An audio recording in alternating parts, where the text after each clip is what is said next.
Okay, so it's what's up, guys? Today, 4 of us are attempting to build a blacklight chair, but we're duct taped together. What's the last part? What's up, guys? Today, 4 of us are attempting to build a blacklight chair, but we're all duct taped together. But there's a catch. I'm the imposter, and no one else knows.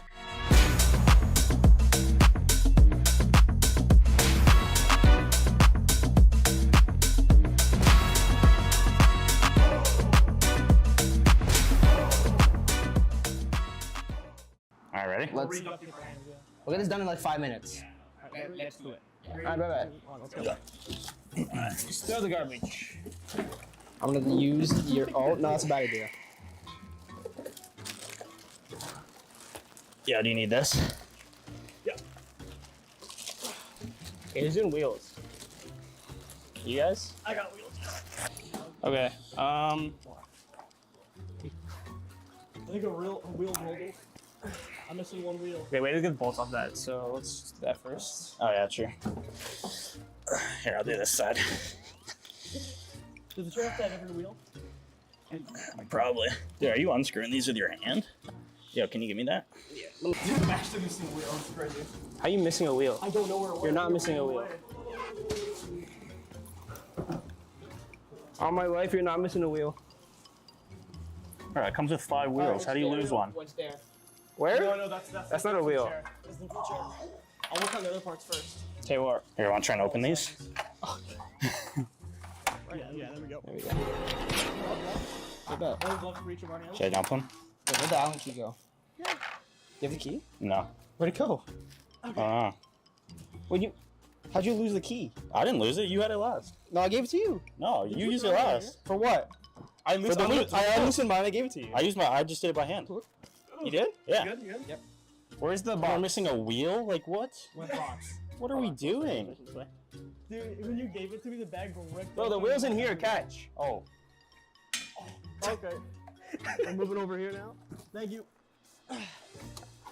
Found the cups. Oh, right there. Can you hold stuff like this? Oh, well, that's not That's it. just bolt, bro. Oh. Don't see anywhere. I don't see it. Oh, over I here. found it. It's on the ground. Oh my goodness, guys. I didn't put it there. Bro, Oh, you put it in his mouth. I'm about to put my Alright, mouth. I'm not touching that I'll go anymore. there. Yeah. So there's a little drill on it. We're doing that. No, you gotta put. Great job, guys. You gotta put the engine on. I don't think it's an engine. It is. It's in the bottom here. See the blue? No, you put that thing on, man. Oh. That goes on last. No, you know put what? that. You You put- That goes on last. that. No, that's like the last step. What? Yeah. No, you screwed put it on that. here. No, that's like, dude, that's Okay. like very last. Then we put this on there. No. What do you do? Then what do we do now? Do the rest. It's the rest done. Is done. The rest of this is all done. So then you get the backrest on. How? You just screw it on. So At the back. This part. Dude, I'm okay. trolling. You're trolling. You're actually trolling. Yeah, righty tighty, lefty loosey, guys. Dude, I'm trying. So turn it right, and then it tightens. Is it not going right? If you want, you can hold this. Oh wait, I got my bolts in. I got both of mine in. Mine's jammed. Don't do it all the way. Okay. I got mine somewhat in. Yeah. Here, pass me the last one. I'm holding it, I'll do the last one. You have it. I don't have it. I gave it to you. I gave you 2. You're messing with me. No, I'm not. I gave you 2. Oh, it's right here. Hold it. Yeah, so he put that in his mouth, by the way. So just want to let you know. Yeah, that's fine. That was in his mouth. That's fine. Yeah, that's fine. I'll wash. I'll take a shower. You need more than a shower. A I think. shower? A couple of them. Yeah. That's crazy. Probably like a couple thousand. I'm gonna be underneath. I don't know. I don't know. No, there's like a little middle piece. Find the flipper. Check over in the trash. Yeah. All the screws in? Yeah, all screws in. Let's get up over here. Let's check this pile. Wait, get the flipper on first, bro. Yeah, we gotta check. We gotta find the flipper Bro, first. my hands are Wanna check sweating. that pile? Yeah, me too. How do we lose everything? I don't know. Dude, we suck. Who's we? Nintendo You we? and T. I don't even talk about me. So, 2 people lift that up and I'll hold this. No. Great job, guys. Oh, that hurt. Good job, team. Yeah, you're doing a lot. Yeah. Down. Stand up. There we go. Yep, just put it right on. Yep. Yeah, It's not on. No, that's not on. Are you sure? So you pretty much want to put it on top of that little bolt, if that makes sense. You know what I mean? So you see how there's like a stick? You want to just put it on top of that. What if we put this upside down and we just put the wheel? No, That's no, definitely no. easier. Yeah. I think this is, you're tweaking. We had it. Yeah, great job, guys. We're Bro, You're doing nothing right now. oh, line you up! Brother, what do you want me to do? Okay. Is that good? No, it's not on. There we go. There we go.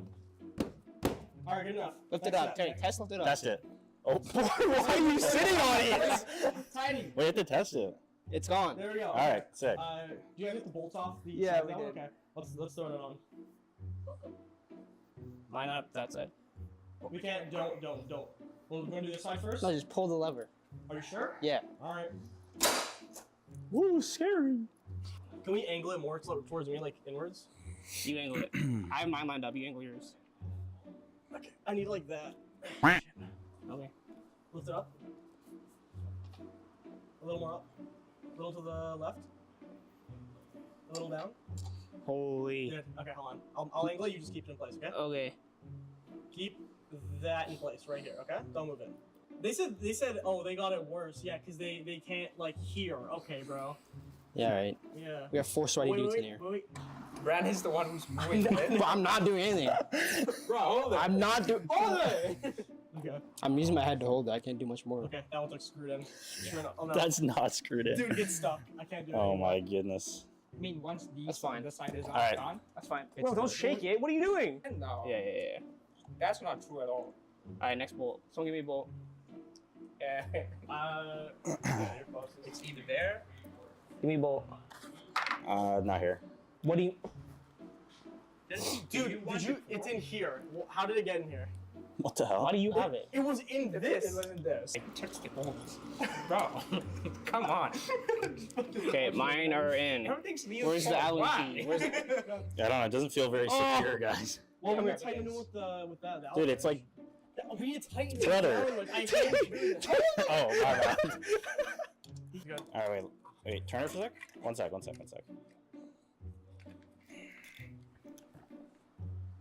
It's fine. Hey, these are nice. Can you hold this? All right. Just upright like this. Okay, now you're gonna get off, or are you just gonna? No, I'm holding it steady. Dude, I need to put it back in. You guys are doing great. Yeah, thanks, man. Okay. I need you to hold the screw. How many? Yo, wait. Yo, we lost a black screw. I'm not gonna lie. All right, you guys can continue. Yo, you have to put the gloves on.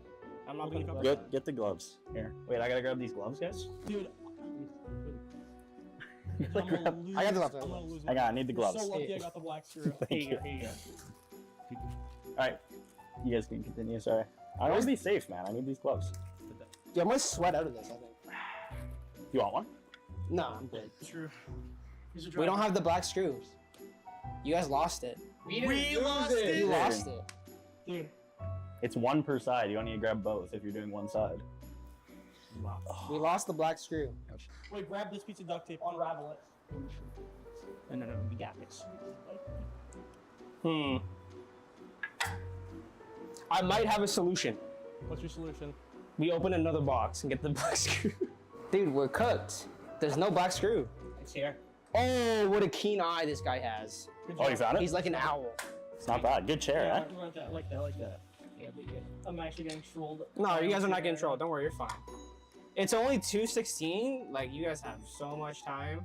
Don't worry about it. You guys are doing great. Don't move. Oh yeah. You guys, alright, it's done. Yeah, you better listen up. Listen when I'm feeling it. Yeah, I got a hit list. Never chasing any bag, only teach where to place them. Follow on a throne, don't need another man telling me how to live life lavishly. Cause I'm built different, boy, let me speak.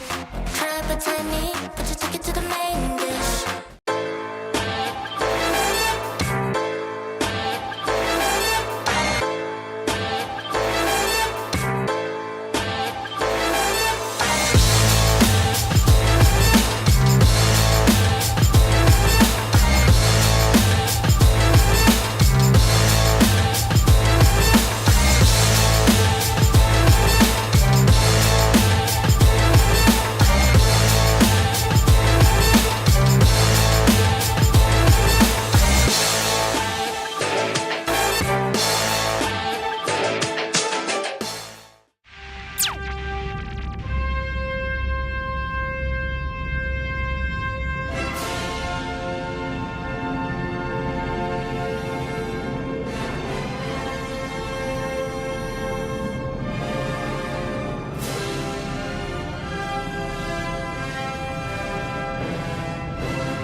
Game begin.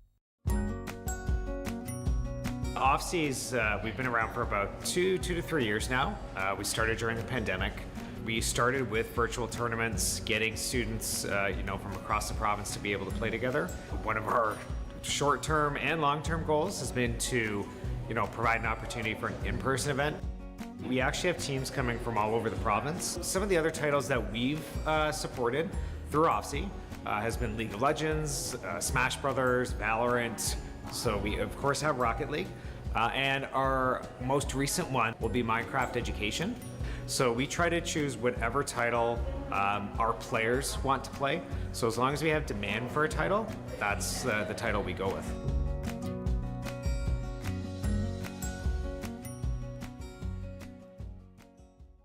Valorant, a tactical first-person shooter that's taken the esports world by storm. In Valorant, 2 teams of 5 players face off, one team attacking and the other defending. The attacker's aim is to plant a device called the spike at specific sites, while the defenders try to stop them or defuse the spike if it's planted. Each player selects from over 20 unique characters, called agents, who have special abilities. From smokescreens to healing, these abilities can change the course of the game.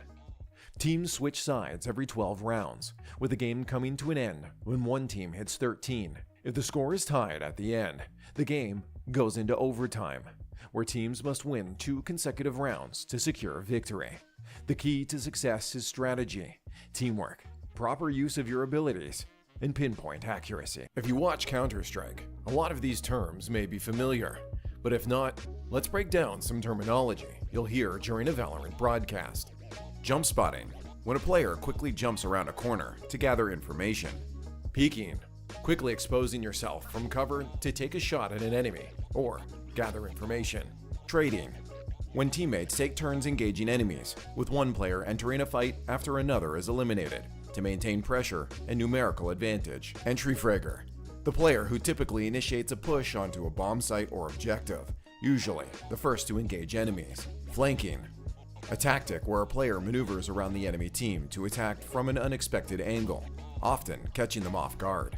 Operator, or Op, a powerful and expensive sniper rifle that can kill an enemy in a single shot to the head or chest. Force Buy, a round where a team spends most or all of their available money on abilities and weapons, even if it risks depleting their funds for future rounds. Ace, when a player eliminates all 5 members of the opposing team in a single round.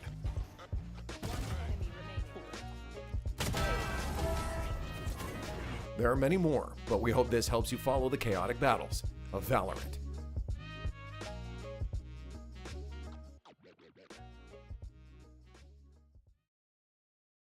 Hello, ladies and gentlemen. You know the name and you know the voice. I was going to prepare a Spanish introduction because I'm casting with the water boy of the Valorant varsity team, YG, but I simply didn't care. So just pretend like that was in Spanish and we are all good. YG, how are you feeling?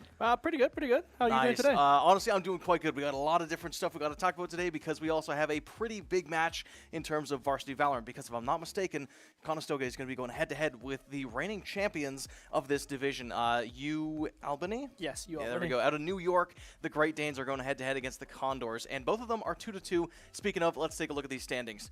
So as we get to here, like we were saying, Stevenson and Dalhousie, both Conestoga and Albany lost to these teams, and I believe both of them were 2-0s, like 2-0 losses. So, yeah.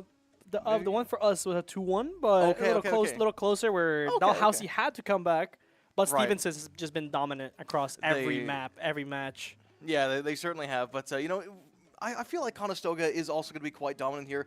Even though they did lose a couple rounds, I feel like there's a lot of amazing pieces in that team, and it's just a matter of making sure those pieces go together just to really make the team basically become an Exodia of FPS. Yeah. Well, again, both of these teams, Albany and Conestoga, made pretty deep runs last semester. Yes, they absolutely did. We have a grand finalist and a semi-finalist looking towards more of the middle of a pack finish towards this group stage. Yeah. But they're both looking to finish strong, get as high as they can, and just try to make it back in the playoffs. Absolutely, and even if Conestoga doesn't make playoffs, I do want to tell you something that Sunter told me to tell you. He said that if he doesn't drop double 30s in this series, you can take his place. I would gladly take it, as kind of missing out on the competing, taking a nice little break right now. But Yeah. Hey, I wouldn't mind coming back with the boys. Yeah, fair enough, fair enough. Yeah, so speaking of, playing with the boys, that sounds wrong. Speaking of playing Valorant with the guys, Yeah. I'm sorry. I'm sorry. How was okay, how was playing with the varsity team? Was it, what were the main differences between the ACAD team and the varsity team from your The ACAD team runs a lot on vibes. We're all just trying to keep Really? each other up. We're literally just like vibe merchants. We could be losing rounds and we're cracking jokes. Okay, yeah, that checks out. But there is a lot less prep that goes into these maps. Again, like the difference Really? between a varsity team and an academy team. Varsity does a lot of prep. Okay, Lots of okay. scrims, lots of VOD reviews. Yeah, Well, again, the matches are against higher division teams, like higher ranked fair teams. enough, Like fair enough. here we're going against Immortals, Radiants. True, No, none of true. that. But Varsity is just all Radiants and Immortals. It's a little harder. Would you agree that Tamed is Mr. Green? Yeah, he's Yeah. the executive leader of Green Gang as of now. Yes, sir. He is the absolute executive leader of Green Gang. For those of you who don't know, Valorant has a bunch of different ranks and a bunch of different colors for those ranks. And I believe Green is kind of middle of the pack, whereas Immortal is like the upper echelon. So a lot of people call Tamed Mr. Green just because, unfortunately, he's not rich, but he is stuck in those green trenches. Yeah, we had a nice little moment where all of Academy, we were all nice little Immortals, Immortal 2, Oh, yeah. Immortal 1s, Immortal 3s. Something happened. The queues have been a little bit deadly lately, It's that Valorant update, man. Yeah. I'm telling you, Util got nerfed. They changed all the maps and they changed all the agents, but we'll get to that Valorant patch a little bit later. Let's take a look at the matches that we're going to be taking a look at in this game tonight. We are going to be starting off with Bind, heading into Split, and that is Albany's pick. Is that Split there? So I wonder what strategies they have cooked up for that. Then we're going to round it off with a Haven if we get to a map 3. Yeah, kind of still gets Bind is notorious. We for both Varsity and Academy. Oh yeah. It's usually a really strong map. Very as a Valorant term, very puggy. Really? I've never Yeah. heard that term. Can you break that down for us? It's you kind of you don't do a lot of prep on it, but it's just you just play it. You Really? get a comp, and you Okay. do whatever you feel is right. Okay. So okay. you just play it, zero pressure, and it works. It seems to work for both teams. Interesting. Now, you've been on the ACAD team, so I want to ask you a little bit about this bind strat, because if I'm not mistaken, Kevin, the ACAD coach, was saying no Viper. Don't you traditionally run a Viper on the bind? Usually that's mainly for pro teams. A lot of these times, these level of these players and these teams Okay. you can't really capitalize of the information a Viper would give you against a higher opponent. I see. So a lot of the times, there's no point even trying to slow them down. They're just going to run through it. Okay, and so what do you run instead of the Viper? Do you opt for more mobility with like a waylay, or opt for more like side setup? What do you guys traditionally take instead? Yeah, for Academy at least, we usually run like a Sky and a Waylay. Okay. I forgot if we have switched towards a Yoru. I'm not too sure. I think the Raze is coming out. Don't quote me on that. I think the Raze. I think you're right. A Raze Waylay is very fun. The Raze lay. Okay. Yeah, Raze Lane. That would explain the Sky, because you traditionally only run Sky on maps where you don't run Yoru. Yep, that's very, very true. Okay, so there we go. So we might have the comp figured out, but you'll have to stick around to see if we are right. If you do have to go, though, don't worry, because you can catch all the amazing esports moments on Condors Esports, on Instagram, Twitter, and, of course, Twitch and YouTube. So make sure you stick around for that. And then another thing I want to talk to you about is actually the alternative ways to play Valorant. Because I don't know if you heard the news, but Valorant is on console and it's on mobile. Yes. What are your thoughts about console Valorant? Console Valorant might just be like completely be honest. the easiest experience of an Really? FPS shooter. Like one Really? would think that maybe that was COD or it would go to Halo, but Okay. it's Valorant console is so easy. And you've played it yourself? I have played it myself. Oh, wow, I okay. know T in a control room, or T COD. Yeah, I was going to bring that up as well. He's Radiance, if I'm not mistaken? Yeah, but he's hit somewhere between Immortal and Radiant, and I think that says quite a bit. You know what? I do tend to agree, because, COD and Valorant, they are very different games. COD is a lot more, like shoot, run. Valorant is a lot more like stand around, get shot, flame. You know what I mean? Yeah, and the fact that a COD player can just hop on. Yeah, and you know what? I want to. If he didn't tell you, I want you to guess which agents he plays. I would have knowing to that T is guess. the AR or SMG. T is the AR, so he would maybe be running maybe a Reyna across with maybe Brimmy? Think the opposite of Rand. Well, okay, it's kind of close to Brimstone. He played a lot of Astra. He played a lot of Sova and a lot of KO. Oh, well, yeah, Right? KO. Yeah, like- I see the KO. Really? I didn't see the KO at all. Are you kidding me? Yeah, I see the KO. KO. Really? Why is that? I'm pretty sure. Don't quote me on this, but I'm Okay. pretty sure our COD team is they play a lot of CS sometimes. Oh. And KO is just basically a CS flash porter, so you can just pretty much. Yeah. Okay. That does make a lot of sense if that is true. Although I do know that Wing, he played a lot of CS back in the day. But yeah, so that's very, very good. The other reason why I wanted to bring up COD on the, or no, not COD, Valorant on the console is, you know, Tame said something to me. He looked me dead in the eyes, and he said that Radiant on console is bronze PC. Do you agree with this? Yes. Really? Maybe with like wholeheartedly you agree with that? It's might be bronze, might be silver, but I do know that the switch between the two inputs is very hard. Okay. Either way, it's a double way, like hard. Really? Picking up a controller or picking up a mouse and keyboard can be hard. Gotcha. Okay. And then in terms of Valorant Mobile, Sunder actually says that it's goated, and he says that if his PC career doesn't go anywhere, you can catch him on mobile, and he will be remembered in history as the best mobile Valorant player. Do you like? Is this facts? I have a lot of respect for mobile games when it comes to like competitive games. Yeah, I played a lot during my high school. Since I didn't have a PC and or a console, I just played a lot of COD Mobile with my friends. Really? Okay. Like we even tried to go for there was a world championship for COD Mobile, and there's open quals. Serious? Yeah, and we tried to make the qualifiers. We made regionals. Okay. And then we lost to a team that plugged controllers into there. Oh. No, man. But I do know that it's very hard, and I have a lot of respect for people that are playing literally a claw on a flat screen. Right? Like, the phones are tiny, and especially have, like, larger hands. Like, that thing it's unplayable. Yeah, it's a lot harder, so I have a lot of respect for mobile. Absolutely. For mobile games. So I think if you were to rank it, PC, mobile, then console. Okay. Fair enough. Fair enough. And you know what? It does actually make a lot of sense why Sunter would like the mobile, because, you know, he's got a lot of smaller hands. You know, short jokes aside, Tamed also called him a mini P.E.K.K.A.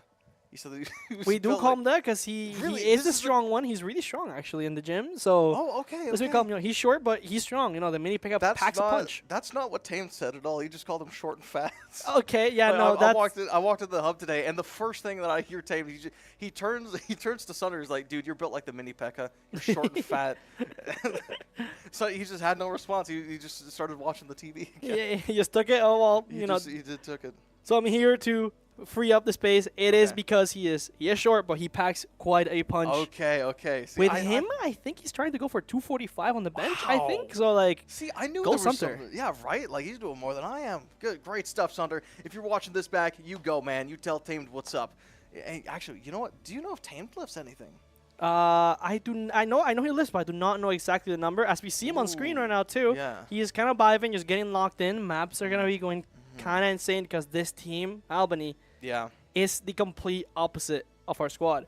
Oh really? They're very pace changey. They just contact, wait, and then they just like to explode. Unlike us, who like defaulting, breaking util, group up, going to a site, doesn't have to be fast. So we're gonna see how these two challenging, like just complete opposite philosophies go against each other. We will see. And you know, I was able to get some background info done. Pyro is going to be the coach for Albany, and he plays a lot of Omen. So I believe you used to be an Omen player, but then you switched recently. Do you want to tell us? Yeah, I played Smokes for 2 years. Okay. I was being molded to be the Smokes player, but then a lot of role issues last semester. I decided to take a step back towards Initiator because we need an Initiator player. Okay. I just took the sacrifice. I learned it. It was great. I had fun on it. All right.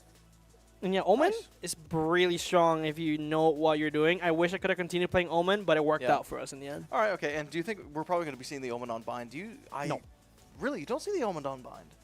It's Brimstone map. Well, yeah, it's a Brimstone map, but out of the players that I see, I don't think anybody plays Brimstone on Albany. Oh, on Albany? Maybe not. You know, who knows? Maybe they don't play Do we play the Brimstone? We don't. Okay.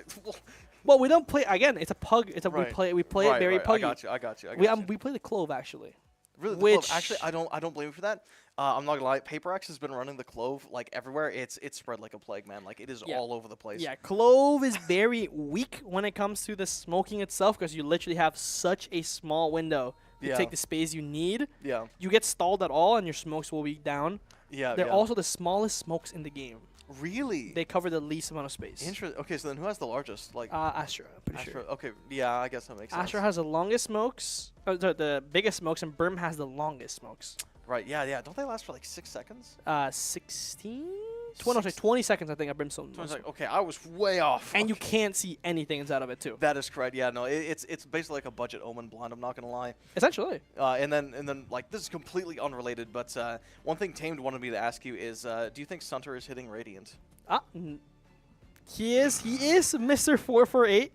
448. What's the story behind that? I don't think I heard Sunter tell me this one. So he is Mr. 448 because before he joined Varsity on his first season of Academy a year and a half ago, he was making the Radiant push, and he made 448 RR, which is 2 RR off of Radiant. That's really, really good. He needed to get 15 in his last 2 games, and he got 14 for both. Oh. And then directly afterwards, he went all the way down to CRR. Are you serious? Yes, and now he's been dancing 300 or 200. Oh, goodness gracious. Okay, so that explains why he facepalmed when Tame said that. All right, very good. Well, that's a really hard story, dude. Let's move on to the games. Yeah, actually, wait. Before we do, one thing I want to ask you is actually about your chat logs. Because, you know, I've been casting here, and obviously I've casted a couple of matches where you have played, and there's one message that you continuously send to a lot of other teams, and that is meow:3. Yes. Do you want to you say that with a lot of confidence? Do you want to elaborate on this? Like, is this a no comment on the matter. We just kind of do it. It's kind of became from a vocal stim to a textual stim. You see, I wanted to bring this up because I think it's low-key psychological warfare. Because without fail, every single time you've sent that message, there is at least one player on the other team that sends it back. Yes. And I'm wondering if you're like trying to secretly mind control them. All right. Listen, let's go to the match. You're right. Good call, YG. So let's settle in here as we head off into our first match of the night of Conestoga Condors versus UAlbany, the Great Danes versus the Condors. Let's kick it off with the draft, and we are going to be seeing that raise. Yeah, it's pretty much 1-to-1 to what you said. We didn't talk about the chamber, but I do know that Tamed he loves this chamber. I'll be honest. But I'm very excited to see the Tejo. That Tejo has been brought back into rotation mainly by NRG. Of course. Since NRG have been the only team in almost all 5 regions that have refused to switch off the double duelist meta that everybody's following. They have stayed very true to their double initiator, and Tejo has just made his way back into rotation even after his nerfs. Really? Just became really strong. Ethan's been the one playing him.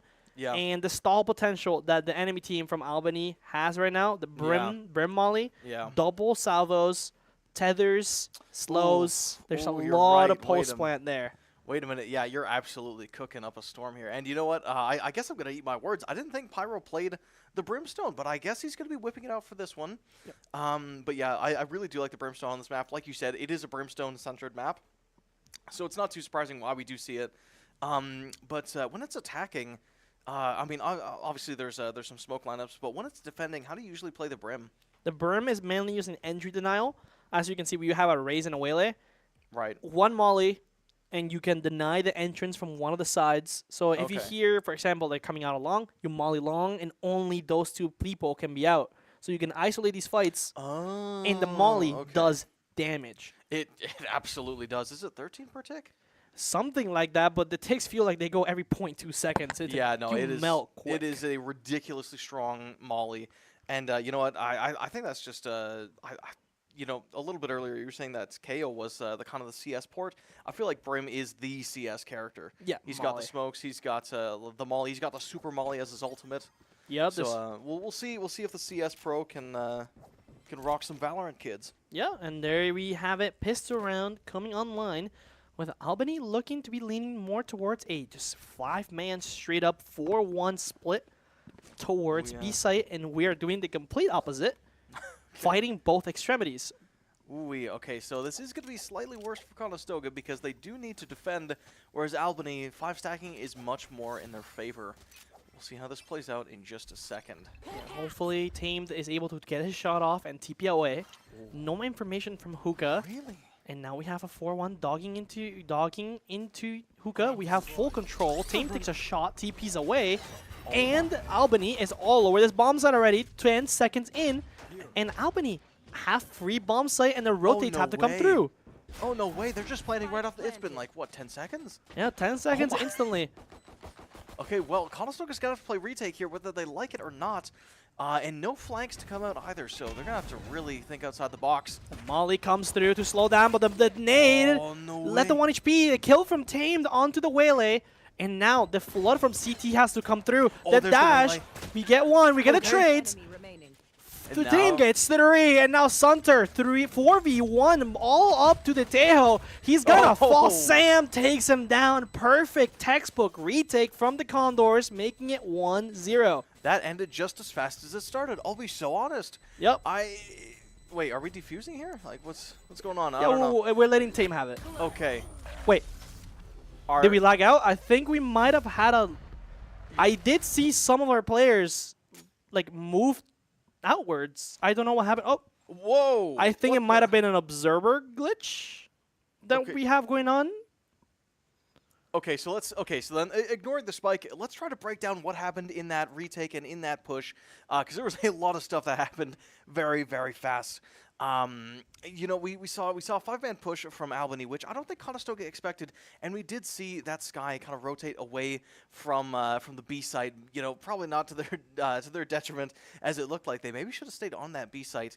But I do think that we do have a technical pause going on, so let's hold our horses here. And I really hope that was just a lag out, because I feel like if Conestoga lost that one, that would not feel very good. Yeah, most definitely not. Yeah. And you know, I'm pretty sure that's what's his name, Brimstone. You know, I really do like the Brimstone, and we did see some very, very good smokes from the Brimstone. Essentially, what he wanted to do is he wanted to starve all the information from Tube, so Conestoga had to take the long way around instead of flooding back onto the site, which would allow them to take a much quicker retake. But obviously, because that smoke was there, and because it's basically an Omen blind, there was no reasonable way that Conestoga could ever push through without taking a bunch of bullets to the face the second they leave the smoke. So let's, you know, it might be a map reset. We're not too sure, but for now, let's keep talking about this amazing draft. Obviously, we do have that Raze coming in, but when it's defending, I don't know if the Raze can really use their satchels to the best of their ability. They can kind of use it if you want to take space really quick. Right. But we do not, like, the nade's still very strong. The boom bot to clear space. True. Almost her entire kit's really good. The satchel is kind of there. If she has a shotgun. True. The rocket. True. Very strong. Okay. Very strong. And you don't really need to be satcheling a lot on defense. There's not a lot of space to be taken, to be honest. Right. Yeah. Well, yeah, you know, it's hard to say. As that first map, it seemed like there was you know, quite a lot of communication from Albany, and you know what, the 5-man push is sometimes really hard to push off.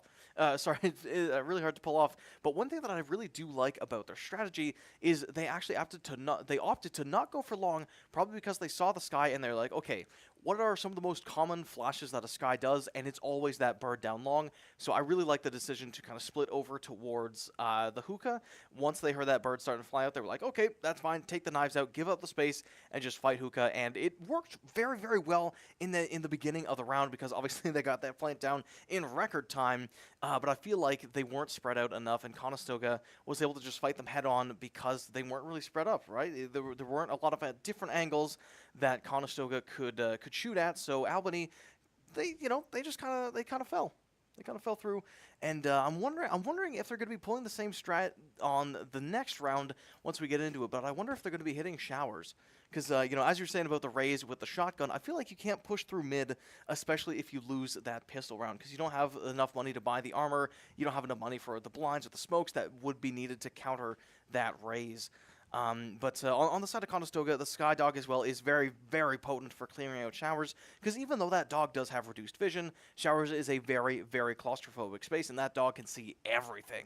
And then combine that with, you know, I believe it was a Waylay that Conestoga had, so, like, combine that with her hindering Molly thing, you know exactly what I'm talking about, right? Yeah. Combined with that, the dog, and they cannot move. Like, they can still see, but they are not going to shoot back, and they cannot move at all. So it's very hard to push into the shower comp. But that Brimstone, it might, I don't know, I feel like they pigeonholed themselves into just going B every round. Yeah, it's very strong. The hold that they have currently with the Tejo, Brimstone, Tether, everything is mainly suited towards the B site, because all this util can be thrown safely. Like, you can throw Molly from long, you can throw Molly from U-Haul, Those are not U-Haul, sorry, hookah. Yeah. And not even be spotted. And with the Tejo, you can literally do it from your own spawn if you wanted to. That is very true. Takes a bit, but you can do it. And it's just very, very strong. Ace Sight, you are usually very exposed when you're doing these things. Yes. And Brimstone, unless he has a lineup, he's gonna have to expose himself to even maybe an up. Yeah, and that's very not true. optimal. That's not very It's optimal. not optimal. Exactly. And one little thing that I don't really see a lot of people talk about when it comes to the Tejo is even if you are on the other side of the map and you shoot those missiles out, the circle is still on the ground the entire time. So you don't know when those missiles are coming, and it does actually stall for a little bit longer than it does as if the missiles were to just hit instantly. And I feel like that not a lot of people really know that about the Tejo, and I feel like that's not very respected from the Tejo. And maybe you could speak on that as a Valorant professional. Yeah, no, the Tejo is a lot of the times not respected right now, especially because he used to have a double salvo twice. What? So you Are had you two of kidding? them. Yeah, so now it's more of a, like, my- you want to throw both or one? Okay, see, that's a lot more balanced. Yeah, because they just reloaded. Why would they ever give him 4? Well, yeah, technically speaking, if the round went the length, you could even maybe salvo 3 times. Because it reloaded every 45 seconds, if I'm not mistaken. That was his signature? It's his signature. Oh, That was man. his signature. It was very dumb. Nobody. Oh my goodness. That's no why wonder that was permaban. At one point, Tejo was literally every map or you lost. I can see why. And those missiles they hurt, isn't it like 75 per tick? That's crazy. I mean, listen, we're still going to be talking about the Tejo and like kind of drafting where where Albany is going to be going next. So we'll see you in just a couple minutes. Make sure you stick around because all the esports action is happening right here, right now. We'll see you in just a little bit.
All right, hello and welcome back, ladies and gentlemen. Sorry about that one. You know, who could have seen it? The small indie company has trouble with the servers, but we are back, and I believe the route has gone to UAlbany for that one. So we are going to be starting off this series 1-0 with the Great Danes just being a little bit ahead of the Condors. So we'll see if the Condors can pull it back for these next rounds, because you know, UAlbany, they did win the pistol. They are going to have that better economy over Conestoga, but in the first round we did see a very, very explosive entry from Albany, and I'm wondering if they're going to switch it up a little bit, because they got the bomb down in record time, but then they were shoved off of it quite fast. Yeah, they got absolutely bullied off that bomb.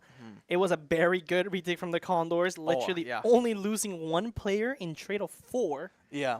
And then that little server issue that ended up costing the Condors a round. Sadly, it had to happen right when the bomb was being defused, not after. Happens. What can you do? Small indie company, guys. Yeah, right. Small indie company. Couldn't have said it better myself. And last time before we went off to the break, we were actually talking about the comp from UAlbany maybe pigeonholing them into hitting this B site constantly. And I think we talked a little bit about that with the Breach and the Tahoe being very much geared towards that B site, because there's no risk to actually using that util when you're hitting the B site, because you can hide in hookah, you can hide in long, you can hide in the place next to long. You've got the teleporters, you've got a whole bunch of stuff to keep yourself safe. Whereas the A site is a lot more exposed, and you need to commit a lot more in order to get that utility onto site. So, based on the setup that they have, where do you think they're going to be hitting next? I think they're not gonna like what happened on the pistol. They're having quite a bit of time right now to think about it, and I think they're gonna have to change their hold, because Conestoga did a very basic retake. Oh yeah? There wasn't a lot of just like, oh yeah, no, we did some crazy U-turn, we took him off. Right. No, they just kind of isolated the 1v1s with 3 players through CT, 2 through elbow, and they were somehow able to isolate 1v1s, even though UAlbany was playing the crossfire. Interesting. Well, you know what? Sometimes it's those fundamentals that make all the difference. We see it in all kinds of games, and especially Call of Duty. But, you know, FPSs, even though you might not think it, you know, fundamentals are absolutely important. And I think Conestoga, maybe they just knew the matchup.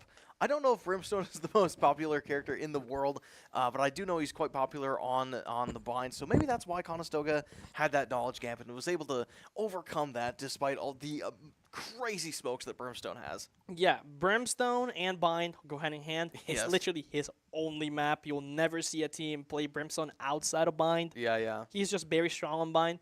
But outside of it, he's actually very weak. Really? Outside of Bind, like, Omen's a better choice on almost every map. Same with Astra. Right. Because Astra almost provides the same thing as Brim and more, because she can help with executes. And it's global. It's global. Yeah. It's global. Not just smokes. It's a global stun, a global suck. Oh, yeah. Global recall smoke. You can fake it out. Yeah.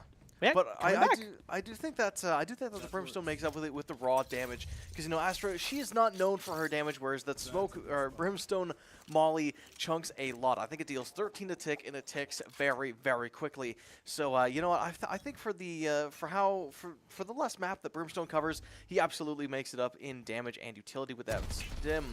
Ooh, Tame gets a take onto the Wele here, onto Banny.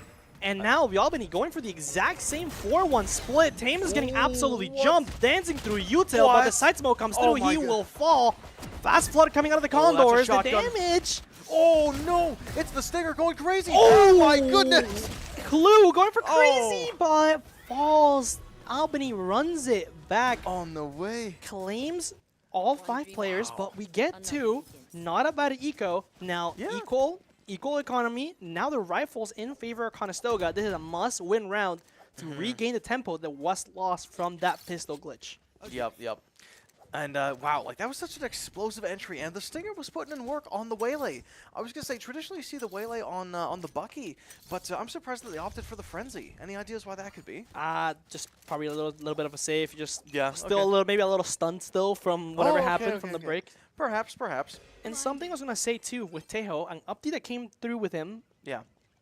His stun now does damage. What? Yeah, pretty sure it's 30 or 45 for getting hit. Okay. Teamed again. That's not bad. Playing alone, but now with Hlu. And Albany opting to fake the same aggression and relocate towards the A site.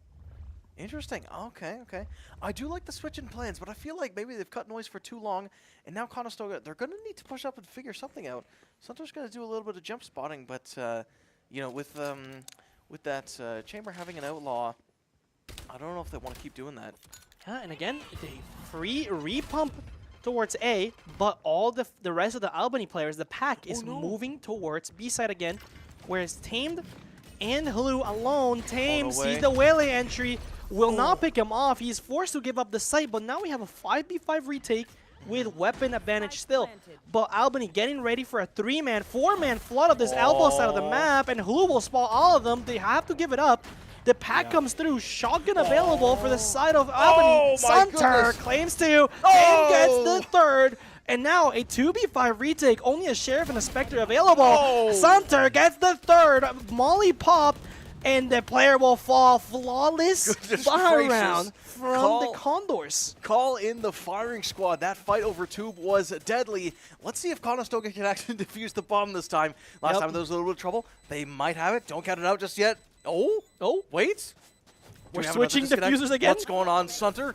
He's got it. Woo-wee. We got it. Move on. Sunter now has Showstopper by round number 4, and that was absolutely beautiful. 2 shotguns from Albany were posted up in that elbow side, and it claimed 0 players at close range. Right, and that's what I'm saying is, you know, I'm speechless, quite frankly. I'll be so honest, because usually the shotguns are so insanely potent in those tight areas, you know, around showers, around tube, and they just one-tap players left, right, and center. But Conestoga, it was that flash, it was that dog that forced them to waste their shots and and move their crosshairs, and that just allowed Conestoga to get the upper hand even in those close ranges. Yeah, and now we're gonna see a double 2v2 fight outside of showers.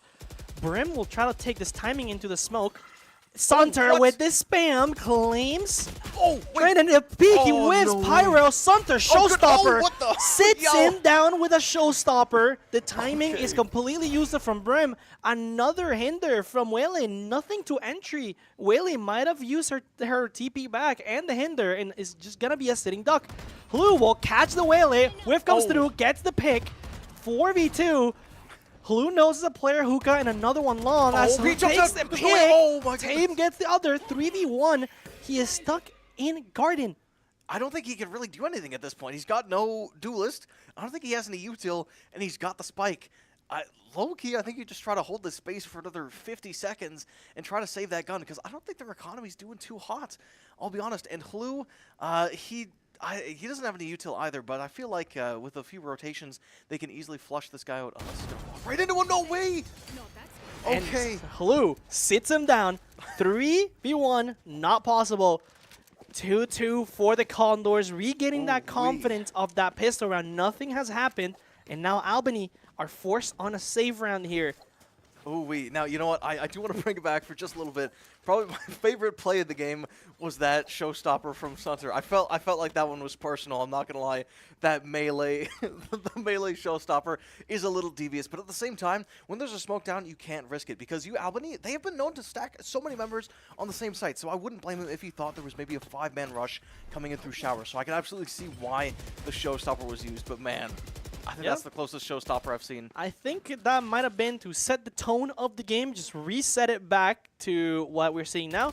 5-man hit from Albany. Sunter is gonna pop his nade, gets a little peek, only that takes 1 tick of damage of a pyro, and Sam is might have a timing on to Tristan, but no, Tristan decides to sit back. Albany waiting for some aggression, but the Condor's not giving them anything. Now look at this standoff. He's basically holding 2 players off at the same time. He actually pushes up, gets one, and he TPs away. Scot-free. Panko, I don't think was even able to tip him a little bit. Oh, and Tristan claims Panko. Sunter falls to Pyro, and suddenly we're in a 2v5 scenario. Hlu just gets tethered. I don't know if Albany heard that tether connected. Tamed is stuck on the flank, and right now, Hlu is just alone against 5 people. As Tamed goes for a fast flank, Hlu is gonna come into contact with Platt, and he will claim him. Tamed shot missed in short. Ticks off to Burf, shoots and misses. Headhunter gets pulled out. The whips is coming through. And Hlu get picked off. Albany have done it on the Thrifty. There'll be no time. No way Tame can claim this round, and he will be forced to save this Outlaw, even though his op is now online. Yeah, I think it's just better to call and save at this point. You know, Conestoga, they weren't like being hurt for. Maybe we'll get that soon. Maybe he'll get the second one. There's no way, right? Bang my for goodness. Tamed. He's going for the Tamed, how gun, does he gets do the it? upgrade, and now Op and Phantom online for the next round. Very unlucky That's that quite Tristan gets 2. You know what? And it was very, very well played for UAlbany there. I feel like they knew how to play the shower space, and you know, Conestoga, their players were isolated. They were in the same spot, but on 2 different sides of that shower. So it was very easy to isolate those 1v1s, and it's maybe the strategies that we saw when Conestoga did in that pistol round on the first map, or in the first round of the game. Isolating those 1v1s. But now, like you said, Tame's Op is online, so this could be a very different story for round number 6. Yeah, we're still up. Whaley all comes through. Tame's shot will miss. Sam is getting absolutely burnt by this Whaley all. And so much util from Albany. A tether, a dog, a stun. Oh, no. There's so much coming no. out, and Tamed will fall to it. Panko is left in her lonesome. And now the 3-player retake. Bomb will get planted. This spam from Pyro. Spam. It's looking clean from Albany. It's not looking good for the Condors with this early aggression. Oh no, that Crab is going to tag Sunter. Now they know where he's at. He is also suppressed, so no satchels in sight. Blue coming up. Oh, A no spam way. pre-fire out of Tristan. That is absolutely nasty. And now looks pretty Sunter nasty. left in a 1v4. Oh, okay. 1v3. He's going to have to save, though, for the good of his team. But still setting the tone by claiming that last kill before leaving. Yep, and you know what? Maybe we can get some exit frags here, as it looks like they are maybe going to be walking right into him. Maybe a little bit of a hunt. Oh no, they're just going to go back to spawn. Yeah, understandable. Yep, they do not want the smoke. Sunter is looking too crisp right now. Yeah. Again, very unlucky in the early aggression. And it's not looking great as the early fights are just going the way of Albany. Make it be late, make it be early. It's just not going our way. And you know what? I feel like a little bit earlier you said that the Conestoga Condors were very, very patient. But I feel like maybe they need to be a little bit more patient, as it seems like Albany is very, very comfortable taking these very, very early fights on these sites and, you know, on these connector lanes like B-Long as well as Hookah. And I feel like if Conestoga just hangs back a little bit more, they can force Albany to just throw all that util that they love to throw, and then just play the retake with a lot more util in their pocket. Yeah, and now we're coming back. Some early showers aggression, just farming these orbs for both Waylay and Raze. The flash comes through. Do we know that Tristan's playing deep? Sunter sees him and gets him a little love tap. Coming back, we'll get this orb as 3 players of the pack of Albany are walking up long, but Tamed has the off angle and a TP. He can take 1 shot and get out scot-free. As the Waylay comes in, he doesn't clear him, but the eye does. That is very unlucky. Very fast speed up towards elbow. Does Tame know there's 2 people coming up? They want him off these angles. Tame going for the fight. He gets dinged through the wall. Fade is going to try to go for the walk up. No, she will hold instead. Yeah. I feel like you just have to hold. Oh. Whoa. Actually, Nightmare are going to be coming out. They are going to be tagging all of Conestoga. They predicted the rotates, so good on them. The Cabbages are going to be coming out there. Sunter gets spammed through the wall, and now Panko able to that's absolutely huge of a hinder. Oh Panko my claims goodness. it third, gets out my third, sits goodness. him all down. Alter not away. Tame knows where the Tejo is playing. And can we find the long player? Panko walking up. No, the spam from Pyro through the wall is not enough. And now the time, the Molly Pyro gets the other as Panko was about to save the round. Very, very close indeed. That was $1 million ulti from the Waylay. Extremely well played, but you know, just the amount of stall that UAlbany has is phenomenal, right? They have oh geez, what's his name? They have the Teo missiles. Thankfully, he's only got 2 now. They have the Teo missiles. They have the Brimstone Molly, as well as the Waylay concuss. Like there's so much stall from this comp, and as the Conestoga Condors, you can try to retake all you want, but especially if Albany knows the lineup that they need, like if they know where the spike is, they can absolutely make it a living hell to take back. Yeah, if you saw, Tame was going to try to stick the half bomb, but Tejo, Mr. Potat? Potat threw his stun. And before, you could just stick that, you know, you're 1 HP, whatever, but now he would have died. Yeah. Which is very unlucky, just making Tejo a lot stronger now, as Tame got picked off by Tristan, and we're forced on another 4v1 retake. All right, we'll see if they can pull it off here. Sam is going to be pushing up. He has no more dash back, so that kill is going to be committed. Sunter dropping extremely low, too. So he's going to need to back up here. Healing is going to be coming out from the sky. Oh, salvo missiles. Panko's forced to take fights. 4 bullets left on that stinger. It's not going to be enough, but Sunter with the bait. Gets one, gets two. Do we know that Tristan's posted up in short? No, I don't think we know. He gets the one and it's able to get away. The reclear was not quick enough, but the bomb is smoked. Blue will get this half, and doesn't get off fast enough to claim Tristan. Tristan, 2v1 clutch. Oh, wait, but he dodged the bomb, though. Okay, so that is maybe a good little economic reset there. Everybody loses their guns. But yeah, like you were saying, Tristan is going off and went completely insane that round. And I think we are going to be getting a timeout.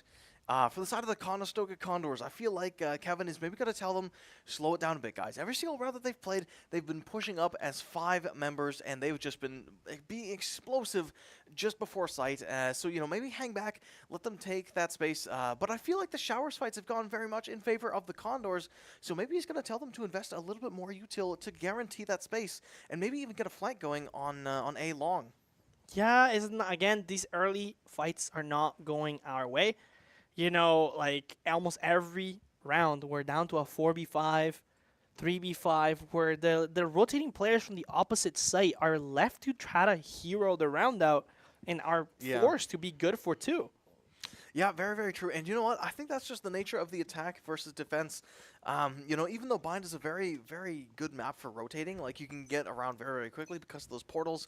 You know, if you just stack 5 players in, you know, going to one site, it becomes very, very hard to fight, and you're guaranteed going to have the numbers advantage no matter where you go. But the only thing is that you need to play it smart, because if you mess up that 5-man push, then you lose the numbers advantage, which is the only really good thing about going all 5 members into one site.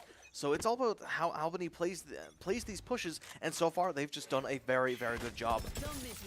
Yeah, the early aggression now coming out of Hookah, the Condors know we need some form of B space early on.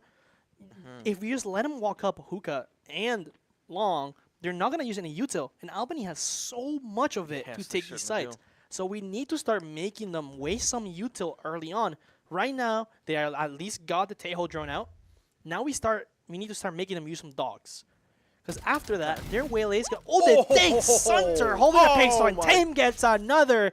And we're going to keep it going. There's that early aggression we're needing. Okay. All right. You know what? Whatever Kevin said to them, it was clearly magical, as Tamed and Sunter are going to find 2 very, very good kills. And now Albany, I think they're maybe a little bit scrambling. I don't know how much they can push here. With 2 agents worth of util. Oh, that Showstopper is going to be coming out. It's not quite going to find its mark. Oh, Patata's actually going to be able to take one against Panko, but now they're going to get caught in a crossfire, and it is wraps for Albany. And that is a beautiful round. Finally, the early fights are coming out. Albany, if you notice, compared to the other rounds where they were just all the way up in the short, long showers, they were literally in their spawn for the first 20 seconds of the round. As the Condors forced them back. And after that, clearing utils out, as I told you, they're going in blind into these angles. And that's when our shooters, Sunter, Sam, Tamed, actually the entire team can shoot their guns beautifully, are gonna excel because it's a 1v1 with no util. Very, very true.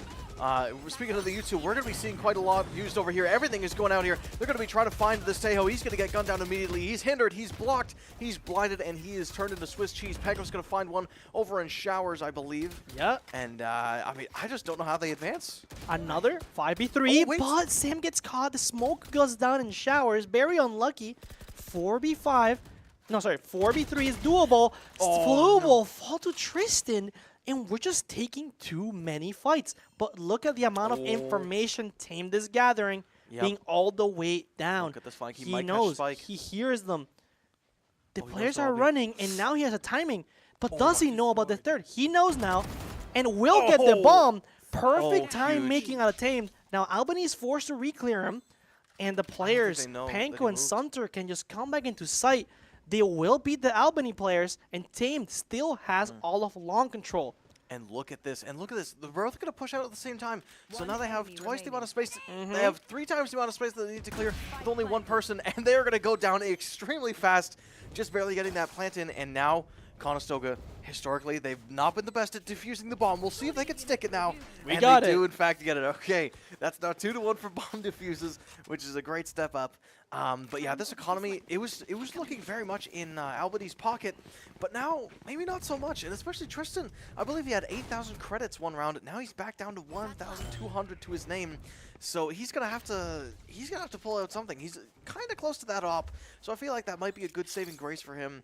But in terms of the alt economy, Albany is still ahead with that Brimstone ulti online, with that Hinder online from the Waylay, whereas Conestoga, they're kind of far off of the very important ones like the Waylay and the Rays. Yeah, we're looking great. Very close to the Clove Revive. Tejo drone invested very early, but will not spot Sunter. If Sunter times is right, and there it is, perfect timing, will pick off Bev. And now we're again in a 5v4. The first bloods are going the Condor's way, and Albany are forced to retreat. Their duelist is down. Again, this is exactly what what NRG suffer from. Yeah. No double duelist means in the moment that man's down, you gotta walk out. Very, very true. There's nothing you can do. Yeah, very little mobility to deal with. Tamed is, he has a sneaking suspicion that there's a chamber sneaking around here. He does manage to see him. And without an op, that chamber's going to be a little bit less deadly, but it does have a Vandal, which is still a one-tap to the face, if I'm not mistaken. Yep, very close as the rest of the pack tries to creep up showers. Tame will take some damage, but Sunter gets picked off. Tame gets picked off. Another rotate's going to have to come through from Albany. If they're smart, yes, they're going to rotate. Chamber has B, but Chamber's not taking any space. If the Condors are quick with this, they can get on the bomb site before Albany. But we don't know that. For all we know, Chamber is all the way up in our spawn or something. Smokes come down as a fake, and Panko claims down an arch. And now 3v3 retake. Yeah, I feel like Conestoga knows exactly where all these players are now. Maybe I spoke too soon. Maybe I caster cursed it. But they do only have 15 seconds to plan, so they're going to need to make it happen. And they're going to need to make it happen now. Plans coming through. Blue and Sam doubled up in CT. They're going to walk out. Flashes. Albany's going to have to play for the stall because that's all they have. Chamber up in elbow. As Sam taps the bomb, trying to bait out. No, the timing, she lives. And now Sam is ready. Takes off Chamber. Who takes out the other one. And Brim will fall.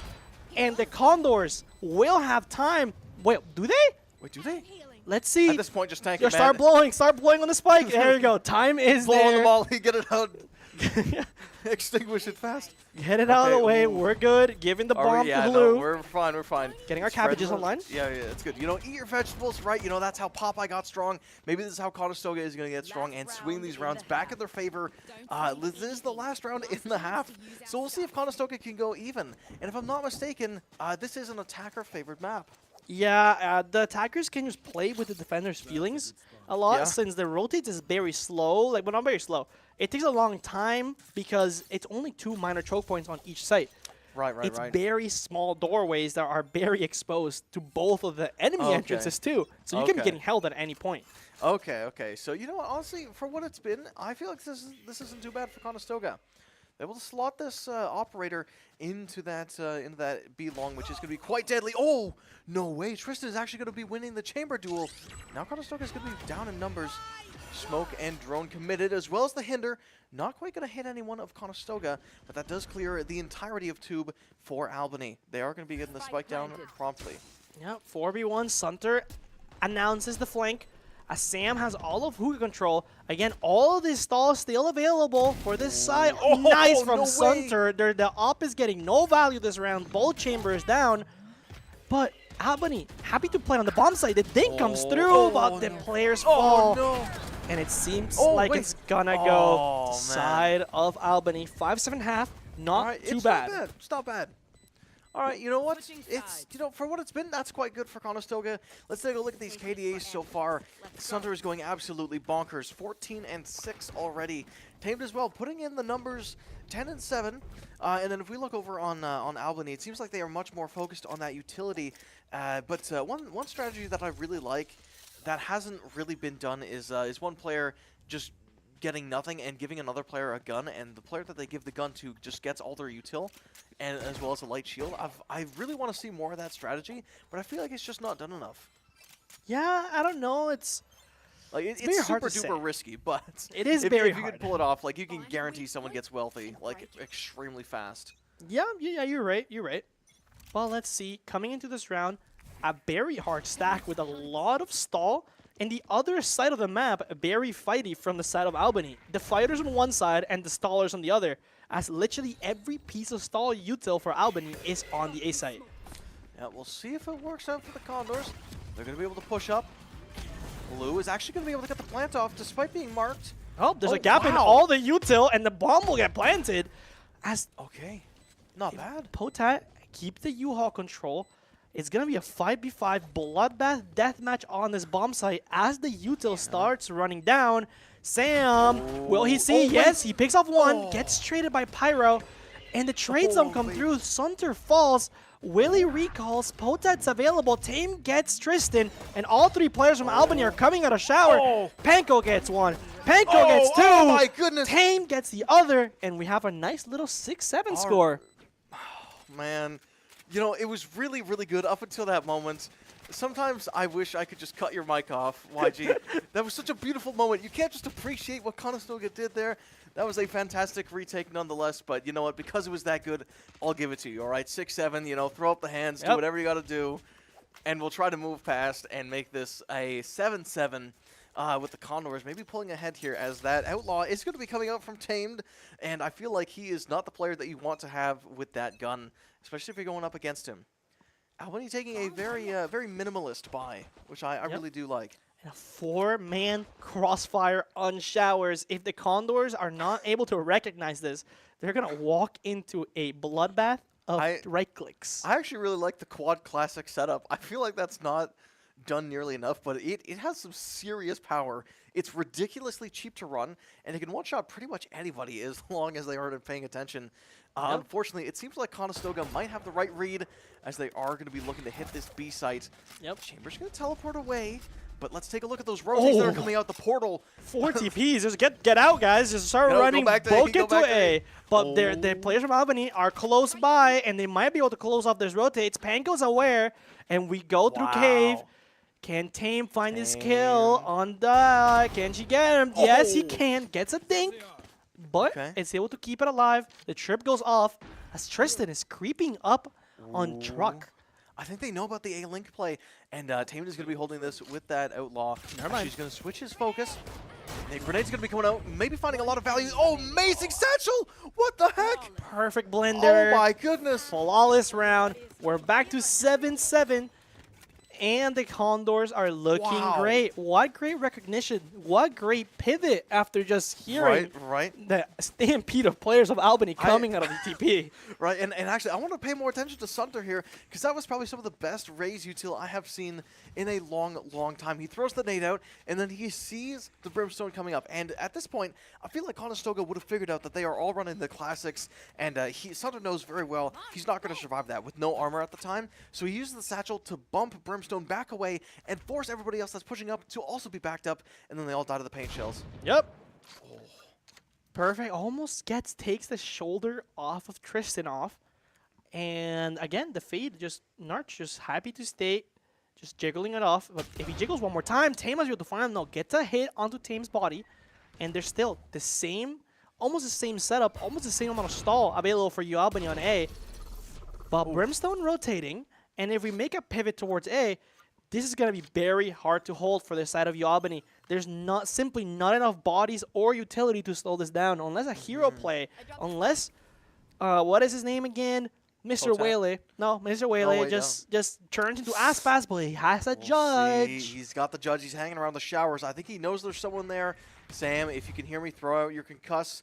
Unless Bev is going to take use of that smoke and tuck into a nice little cubby at the very, very back, which is going to be hard to flush out. Yeah, I don't like this. We might need to wait out this smoke. Don't go into it. He gets one. We'll get the second. No. Claims both players, and that's exactly what I was talking about. Great from Blue, claiming back the trade, and we're still in a 3v4.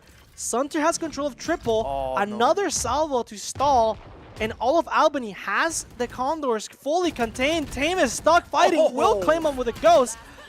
Gets the bomb down. 3v1 from Tame. Can he do it? Smokes are still available. His TP is not. He's gonna have to go nasty. Oh, no, will no. not. Tristan with the Guardian will get the headshot. Still okay. Good enough damage. It was our bonus. Yeah, fair enough. That is very, very true as well. You know what? Even if that was the bonus, Albany was not able to pick up all the guns. So you know what? Even though they might have won that round, they aren't able to do nearly as much damage as they would have been if they picked up those extra Outlaws and those extra Vandals. But now Conestoga, it looks like they're going to be on a full buy here.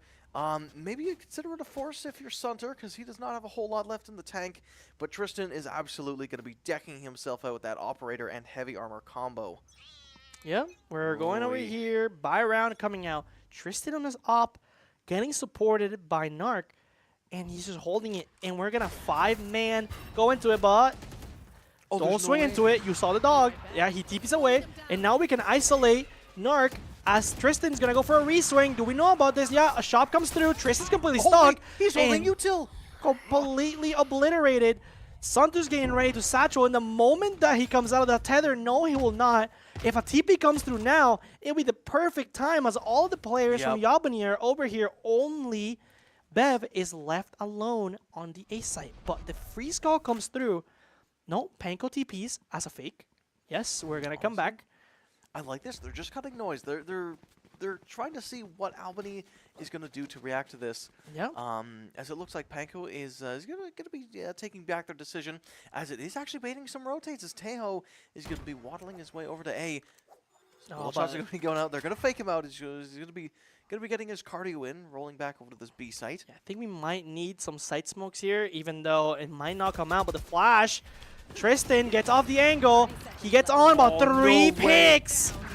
And the trade comes through though. Tame claims 2 on CT, 2v1, Salmon tamed. Oh, what? As he hinders back. Yeah, we're going to fake it. We're going to stay. Plan's going to come through. Sam's going to have to hold this aggression from Bev. We think that he's out already. We're going to play long. Very good. We have a clove smoke available to one-way him off. And Bev is going to be forced to take a fight, or it's going to be over. The double swing is going to be too much to handle. Yep. He's still walking.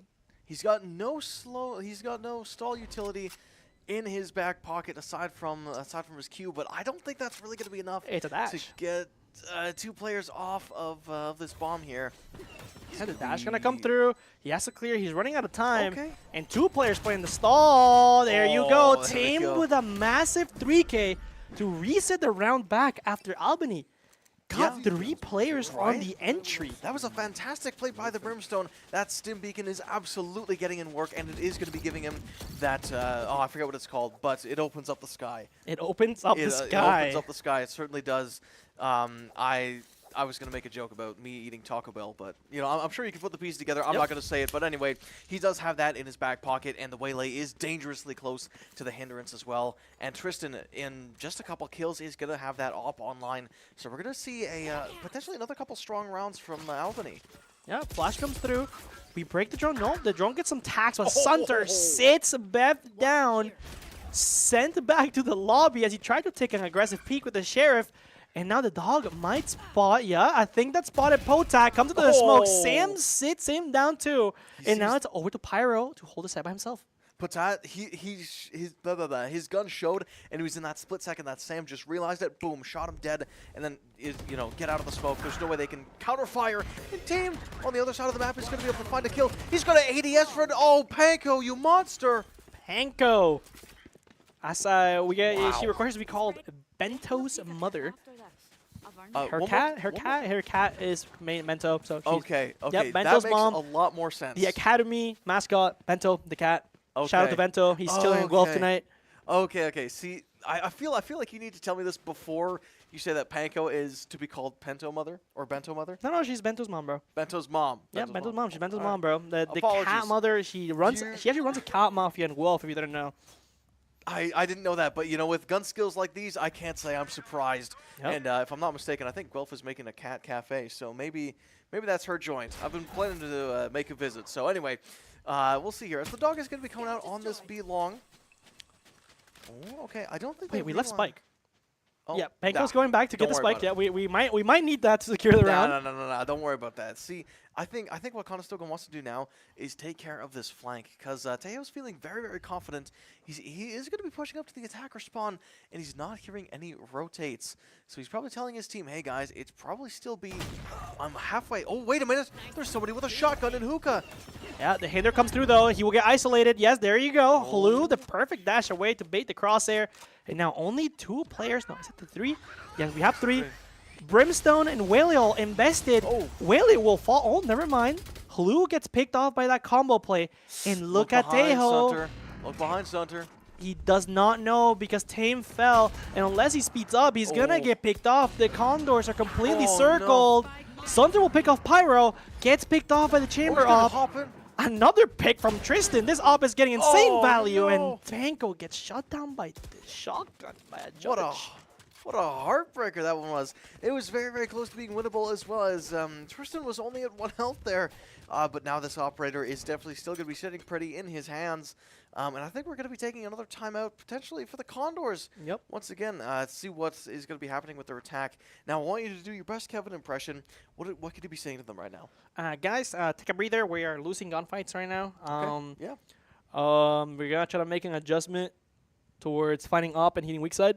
Wow. As I'm guessing. His voice goes up and down quite a lot. Yeah, it does actually. Wow, It does really? pretty good. That. A little bit of, but yeah, no. Yeah. I think the adjustment should be not hitting into the up.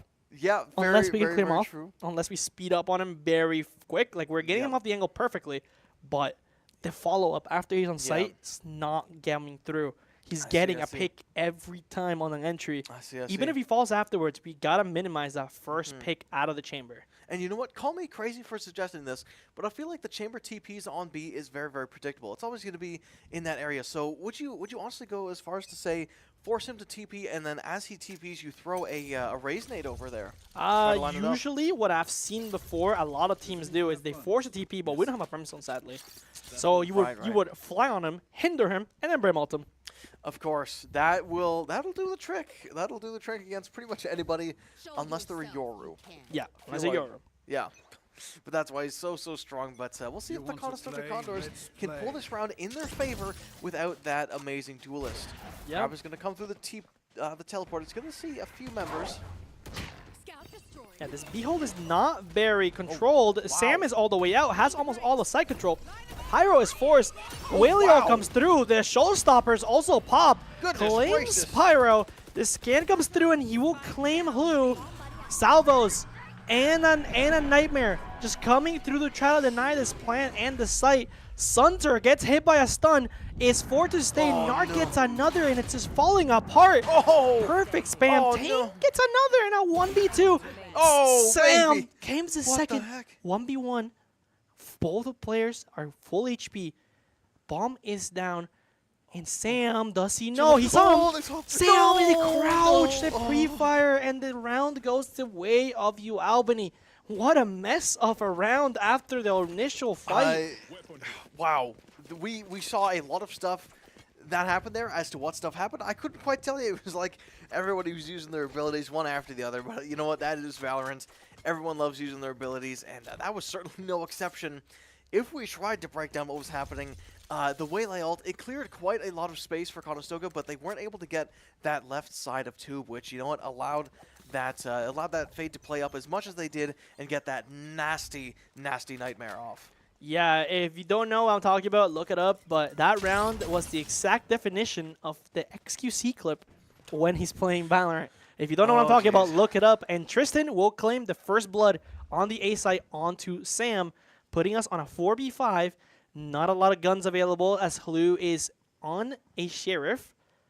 And we're going to have to start defaulting, try to find a pick, as Tristan's relocating towards Heaven, and the close smokes are not tall enough to cover it off if you smoke truck. Okay, really? Yep, you can still, the 7 guy can still see you if you're coming out of short. Okay, well, good to know.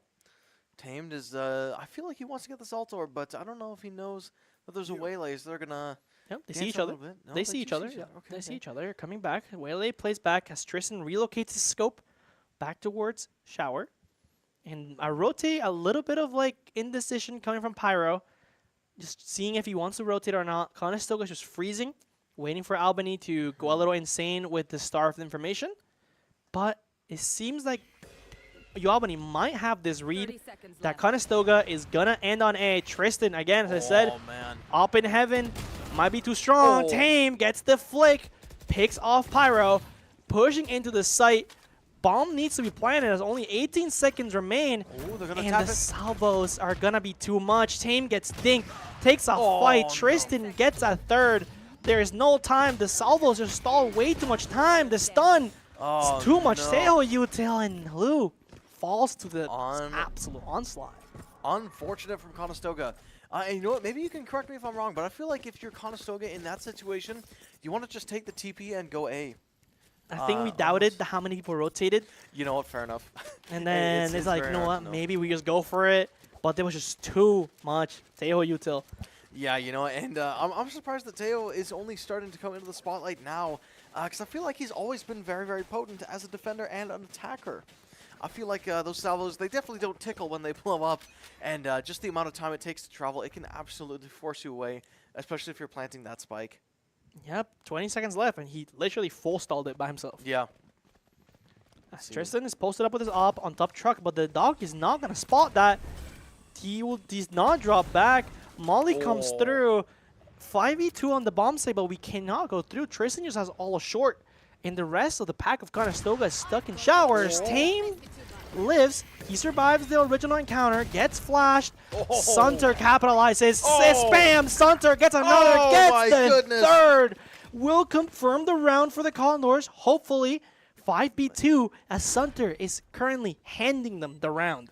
Yeah, you know, he's certainly doing quite a lot of work for Conestoga, but the important thing is that the chamber is dead and the Teo is gone, and there are no smokes available for the side of Albany, but they do have their bullets as Sunter bites one from Bev. Yep, we still have to use play here. Tether comes through. Panko protects Sam. The Wele, Tame will pick him off. 10-11. Beautiful round as Sunter just gets active and picks off 3. Yep, and now I feel like this series right here, this map number 1, is very, very close. If you're Conestoga and you're not feeling confident, you might want to just push for 12 and then just take a bit of a reset on round on the last round there, because at this point we'll be heading into overtime if I'm not mistaken. Yeah, this rate we might be going to overtime. Or who knows, man? You know, maybe quick 3 rounds. Maybe in a row. Quick 3 rounds in a row. I don't quite know what Conestoga's got cooked up. But we'll see here, as it looks like they're going to be going for a bit of a split. Yeah, Tristan taking an early angle here onto Sam. No bullets connected from either side. Both parties missing. And Fade has been crossed towards the left side of Long. The dog will get nothing. If she crosses over, it's tamed. Has an op trained onto her. She's going to go for a jump spot. Yep, the jump spot sees nothing. And the Condors relocate towards A, where Tristan is left all on his lonesome to hold down showers. Pyro coming back into the site, but a 5v2 with only a molly to stall. It's not really great.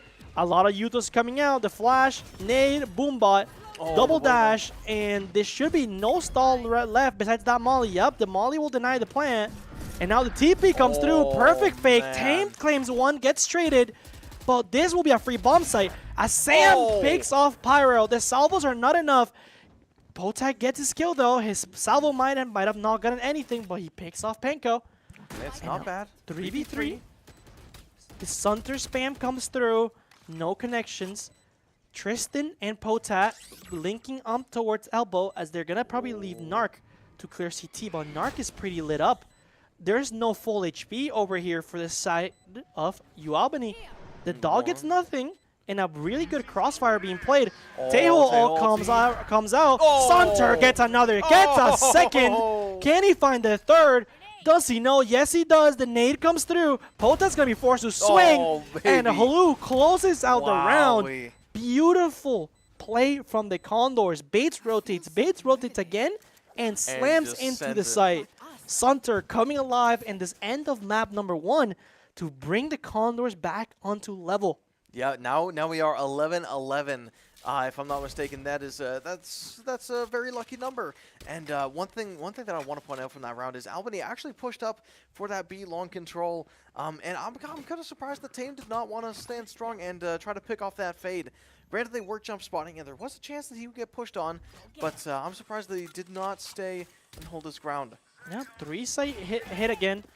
Op being popped from Tristan. Yeah, Tristan pops his op. Showstopper coming out. Oh, Can he baby. find somebody? He shoots it. 1 HP on Potat. The whiff, Sunter and goodness. Sam get 2, but Potat gets 2 trades with a stinger. Molly, but the bomb's already planted. Damage is already done. Only a Phantom available from Potat, but he has 1 HP as far as I'm aware. But Tristan is holding this offline. Panko shoots my down goodness. Pyro. Tristan gets a trade. 2v2. Panko just has to stay alive on this default. As Tristan's gonna shift walk, Oh, no shoots way. down the op, Oh, gets my the goodness. third, and Panko closes out the round. my goodness. Huge round from the side of the Condors. Wow. Bento, if you're watching from home, your mom's doing it. She's going crazy to bring the Condors into match point. She absolutely is. I feel like Bento's mom needs a bit of a raise after that one. Like, that saved the round. That triple kill was absolutely necessary, and the fact that she did that just in that teeny tiny little bit of space, and while being tagged by the drone, while her abilities were shut off, while there was a million other things that were flying across the screen, she held her ground and just smoked everybody that she saw. Yeah, Wow. amazing play. And the read is perfect right now. We shoot down this drone, it will still get the scan, but not onto the other 2 players. Tame shoots down Tristan. First blood for the Condors. And we're gonna be pushing into this double stack. The Hinder only hits 2 players. And the nade now comes through. Salvos. Bev takes some damage. 3 stack towards. Oh, what is Bev doing? Sunter claims a second. Who claims another? 5v1. All left onto Pyro, who's gonna walk into Tame.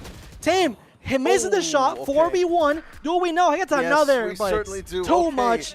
Condors close out map number 1. Wow. 13-11. Get hype. You deserve it. There we go. Unlucky pistol. Doesn't matter as the Absolutely. Condors claim map number 1. And that was kind of cinema, I'm not going to lie. For the entirety of the game, Tamed has historically been losing those battles to Tristan, but in that round, I think that was the only time where he has out-opt Tristan. And you know what? That was the round where Conestoga was able to win against Albany. And I believe, oh geez, it's been so long since we took a look at the maps. I think it's split. It is Yeah, split. okay. Second map number Map 2. number 2, that is correct. And that is Albany's pick. So I wonder what they're going to have cooked up here. We were talking about the Viper potentially being on bind. Obviously, Conestoga doesn't play it, but I would assume that it's going to be coming out for the side of Albany in that on split. But, you know, we'll cross that bridge when we get there. One thing that I do want to say is easily my favorite play has to be that melee showstopper from Sunter early on when Conestoga was defending. You just can't beat that. I don't know. I feel like that was personal, and it definitely set the tone for the rest of the match. But I want to ask you, YG, what is your favorite play from that game? Any play that included a hero, 2K, Yeah. 3K, I don't care. I was True, getting true. I was getting hype with them. I was True. mad with them outside of there when that moment happened. I am glad it turned out the way it did. And they recovered very well to the point that even the Absolutely. players that were not doing the greatest still had their moments. Like Panko absolutely ran them down in those last Yeah. couple rounds, just closing it out, just absolutely shooting them down and getting hype. We are fine. Yeah, you know, it was great stuff overall, and you're absolutely right. All those hero plays from Panko, from Tamed, from absolutely everybody hitting those solo 2-3Ks, and especially around those site areas where all the defenders or all the attackers are going to be grouped up. It just makes the play feel so much more special and so much more epic. So yeah, 100% agree, man. But you know, for me, it's always that melee showstopper is always going to be taking the cake. But you know, you over there at home, if you want to catch all the awesome esports moments, make sure you drop us a follow on Twitter, Instagram, X, YouTube, and whatever else is out there. Also Twitch at Condors Esports to catch all the amazing esport moments. Because you know, today we've got Valorant. I believe tomorrow is Rocket League. Yes, it should be. So yeah, make sure you stick around for that. Oh, No, you want it to be League of Legends? I think it might be League of Legends. know, I I think the voice in my head might have just said League of Legends. Okay. Well, you know, if you want to see it that badly, I'm sure we can work something out. But anyway, regardless, make sure you stay tuned for that because I think there's going to be some heater games. But yeah, just speaking of heater games, like this series did not disappoint whatsoever. I thought the tech pause was going to be, you know, everybody was going to feel a little bit down in the dumps. But no, they could not have been more of the opposite. I feel like this was one of the bloodiest battles I've ever seen in the history of Valorant for the Condors Esports, and I'm very glad it turned out that way. And I'm very glad to see where map number 2 comes. But you know, we'll see you in just a few minutes. You know, for the time being, I've been Garrett. This has been YG, and yeah, we'll see you after these messages. Yep.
Game begin. Offseas, we've been around for about two to 3 years now. We started during the pandemic. We started with virtual tournaments, getting students, from across the province to be able to play together. One of our short-term and long-term goals has been to, provide an opportunity for an in-person event. We actually have teams coming from all over the province. Some of the other titles that we've supported through OFSI has been League of Legends, Smash Brothers, Valorant. So we of course have Rocket League. And our most recent one will be Minecraft Education. So we try to choose whatever title our players want to play. So as long as we have demand for a title, that's the title we go with.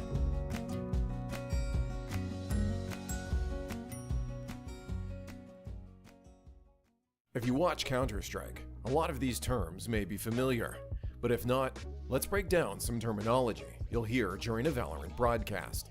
Jump spotting, when a player quickly jumps around a corner to gather information. Peeking, quickly exposing yourself from cover to take a shot at an enemy or gather information. Trading, when teammates take turns engaging enemies, with one player entering a fight after another is eliminated to maintain pressure and numerical advantage. Entry fragger, the player who typically initiates a push onto a bomb site or objective, usually the first to engage enemies. Flanking, a tactic where a player maneuvers around the enemy team to attack from an unexpected angle, often catching them off guard. Operator, or Op, a powerful and expensive sniper rifle that can kill an enemy in a single shot to the head or chest. Force Buy, a round where a team spends most or all of their available money on abilities and weapons, even if it risks depleting their funds for future rounds. Ace, when a player eliminates all 5 members of the opposing team in a single round.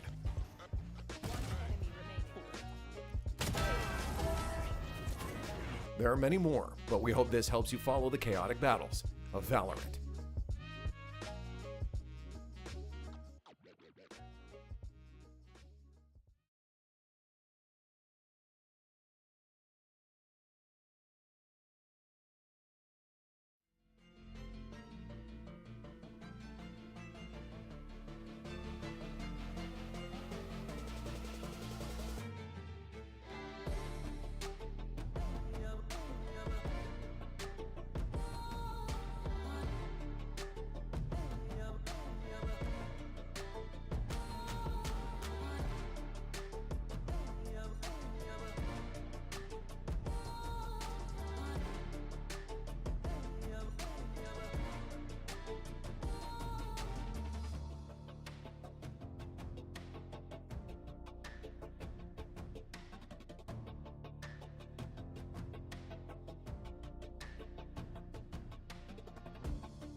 Hello, ladies and gentlemen. Once again, I am Gareth, and this is YG, the water boy of Varsity Valorant for Conestoga College. And wow, what a heater of a game that was. If you missed it, YG, you want to give us a quick rundown of what happened? Yeah, we came into the lobby first. Pistol went the Condor's way, but a little bit of the indie company server issues ended up causing us to lag out. Spike wasn't defused. Then we had a little bit of a re-lobby afterwards. UAlbany started running away with it, but the Condor's resilience was too much. And they brought it back from the brink. Oh, yeah. A couple times. A couple times. They were behind multiple times. And then they ended up in a 13-11 win. And now we're moving on to Split. Yes, this is Albany's map pick. So, you know, maybe they have some kind of secret strats cooked up. And, you know, just during the break there, YG and I were kind of trying to figure out what is going to be played here. We're theorizing that the Viper is going to be seen. I feel like, you know, Viper, they're very solid on any map, but especially on Split, there are so many ways you can utilize that wall to really just break any kind of aggression or any kind of defense. And I want to say the Yoru as well is probably guaranteed to be seen. I'm not going to lie. I believe one of the players on UAlbany does play a lot of duelists and has played a lot of the Yoru, and especially with the map this size, that mobility is going to be very, very needed. Yeah, this Split is a very strong Euro map. The TPs, the rotate ability, just being able to take a fight, take a timing, just like Split is all about information gather. And when you're playing a double duelist, the only way is by fighting. Yeah, pretty much. And Euro allows you to take a fight. If there's nobody, you can rotate. There's too much power. There's too much power behind that Yoru. But Conestoga not running said Yoru, and it seems that Albany is running the Yoru almost. I got scared for a second. Yeah, I got excited. I love seeing the veto, but why are you scratching your head there? Did you want to see the veto? No. What do you mean? No, veto's awesome. I know, but I'm seeing the fact that there isn't a Sentinel for Albany. I mean, Sentinel Schmentinel, all right? The only person who can play the Sentinel is Tamed, and he's going to be on his signature Cypher. But, okay, I'll be honest, you know, maybe the Sentinel pick, I don't quite understand it either, because especially on an info-based map, you're going to need that information, and unless you're going to have your duelist swinging absolutely everything in existence, you're going to need some kind of passive utility, right? So I understand you, but I'm going to counterpoint and say that this is their map pick, so maybe they've practiced with the Sentinel, and they just found out that it just wasn't optimal. I mean... Have you ever thought of that? I'm kind of at a loss of words. Okay, well, no worries. I can continue to yap. I really do like the Tejo here because, you know, we saw it in the first map. It is quite potent at stopping those plants as well as just being an overall menace, especially with that ulti online and as well with the Omen. That's basically a Sentinel, right? Like, you know, it's got the blind, it's got a smoke. I'm sure they can make it work. I mean, it's like you'll never see, I'm being completely honest with you, not even in Challengers, not even in Premier. Really? A double duelist, double initiator, that isn't really a thing. Interesting. You really can't do anything. So it's going to come down to Albany's macro and pushes because they have absolutely nothing to hold anything. But hey, who am I to say the rest, you know, it's their map pick, their comp. Let's see how this works as they go fast through vents. And they're faking this aggression as they re-drone. Panko will get picked off by Pyro. And they're going to go into a B split where Sunter almost gets picked off. Goes for another re-swing. Sam gets one. Gets a second. Gets a third. Club picks off the Omen. And Sam goes absolutely nuclear. Gets another. Whoa. Narc gets 3. And Tame closes it out. Very scary. But Sam standing up to the task, getting the 3 players. What a play. That was pretty insane. You know, one thing that I will absolutely congratulate Albany on is they will never fail to deliver a flashy show match. Every single round, well, vast majority of the rounds that we saw in map number 1 were kind of like that. They had all 5 players and they were just running and gunning, and I am all for it. You know, maybe they're Call of Duty players as well. And you know what? They were like, you know what? I really love running and gunning. Let's play all these aggressive agents that help us do that. Waylay and Yoru, I don't think you could find better agents for that. Yep. And again, it's all going to come down to speed. They have nothing. They cannot give up any space. Pyro, the spam comes through. No connection. Leaves Hlu and Panko to hold B main again against Pyro. And the same run as Pistol as they get into vent and get ready for any form of split. The Tejo drone comes through, will get broken this time. And it seems we're going to go straight back into it. Oh, really? Never mind. They're just kind of freezing, not doing a lot in mid, waiting for the Condors to do like something. they're going A, right? They kind of Yeah, have to. surely. Yeah, the players just start going on vent. Just a 2-2 split holding as Omen, Pyro will just back off, back to mid.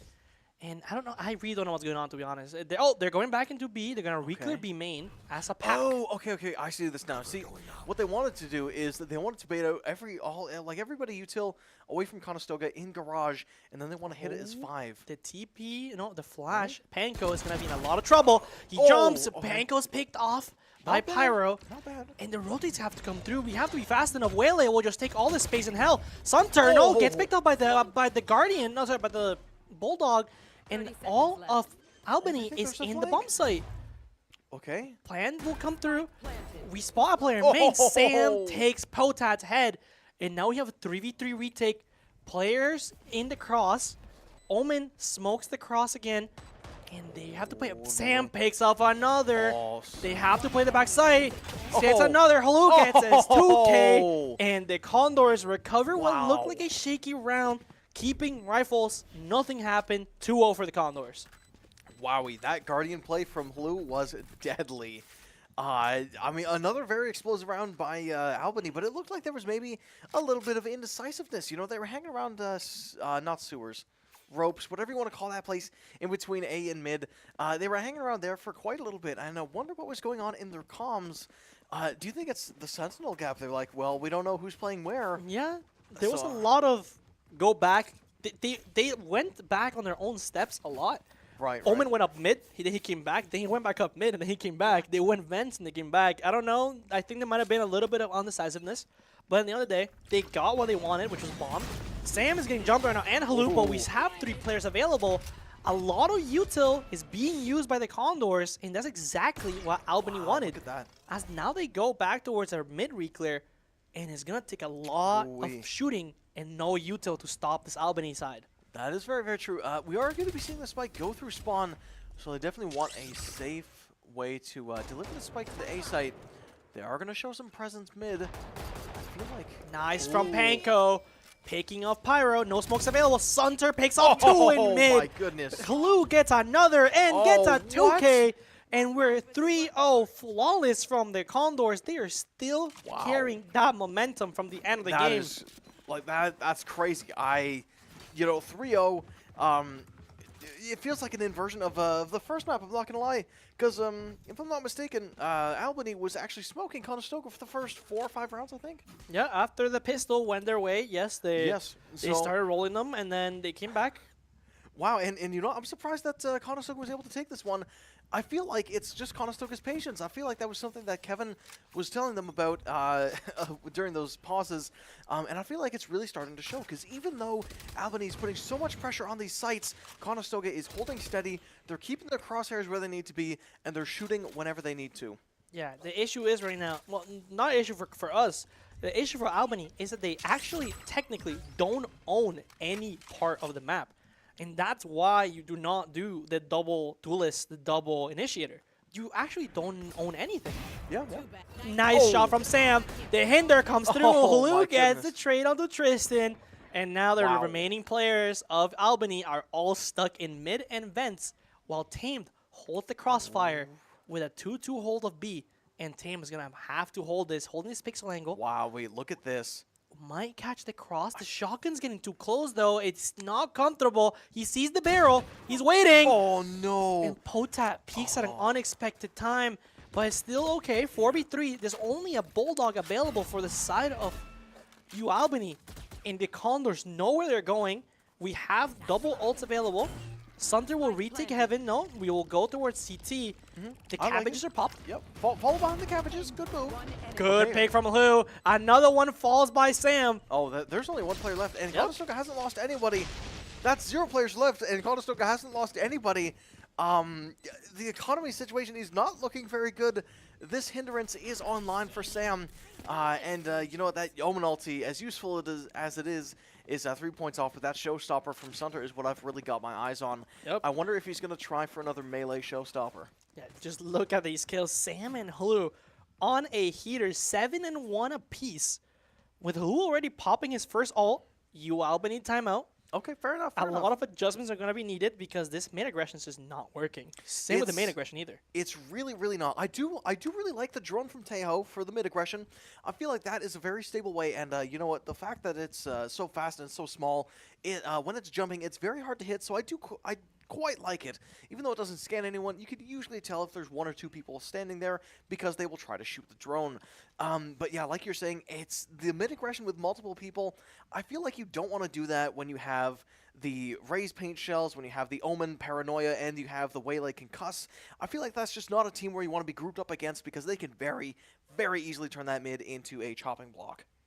Yeah, Barry. I don't really know what the adjustment could be.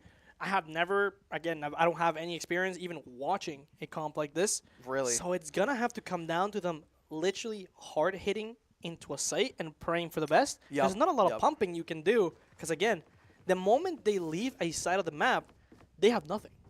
That side of the map is back into the control of the Condors. They own it. They own everything. Very true. I am going to counterpoint and say that the Fade ulti and the Omen ulti are going to be online, and you know, Fade ulti deafens, so maybe they're going to try to make an Omen play where they deafen everybody on Conestoga and then go for that very, very loud Omen ulti, but because they're deafened, it's not going to matter, and he could maybe get some free real estate. Yep, a very quick aggression on main. Recalls are coming through. And that's what UAlbany wanted, baiting util. The hard hits coming through, but the one-way's here for Tame. Do we know that he TP'd? Sunter shoots him down. What the heck? He satchels into a salvo. Interesting play all around. I'm not going to lie. There's quite a lot of action going down. Oh, they're actually not going to stop, actually. Tristan gets another, and Bev at 558 gets another one after that. Stun's not going to go on to Panko, but they do reveal their position. Sorry, Bento's mom. Bento's mom reveals their position. And I don't know if she has 9 lives like her furry friends. Might not be available. So good. It's not looking great. Exactly what UAlbany wanted. They baited aggression. Low-key save? Nah, we have the money. We won 4 rounds in a row. Whatever damage she does onto UAlbany would have been great. That's okay. Really? Doesn't really matter.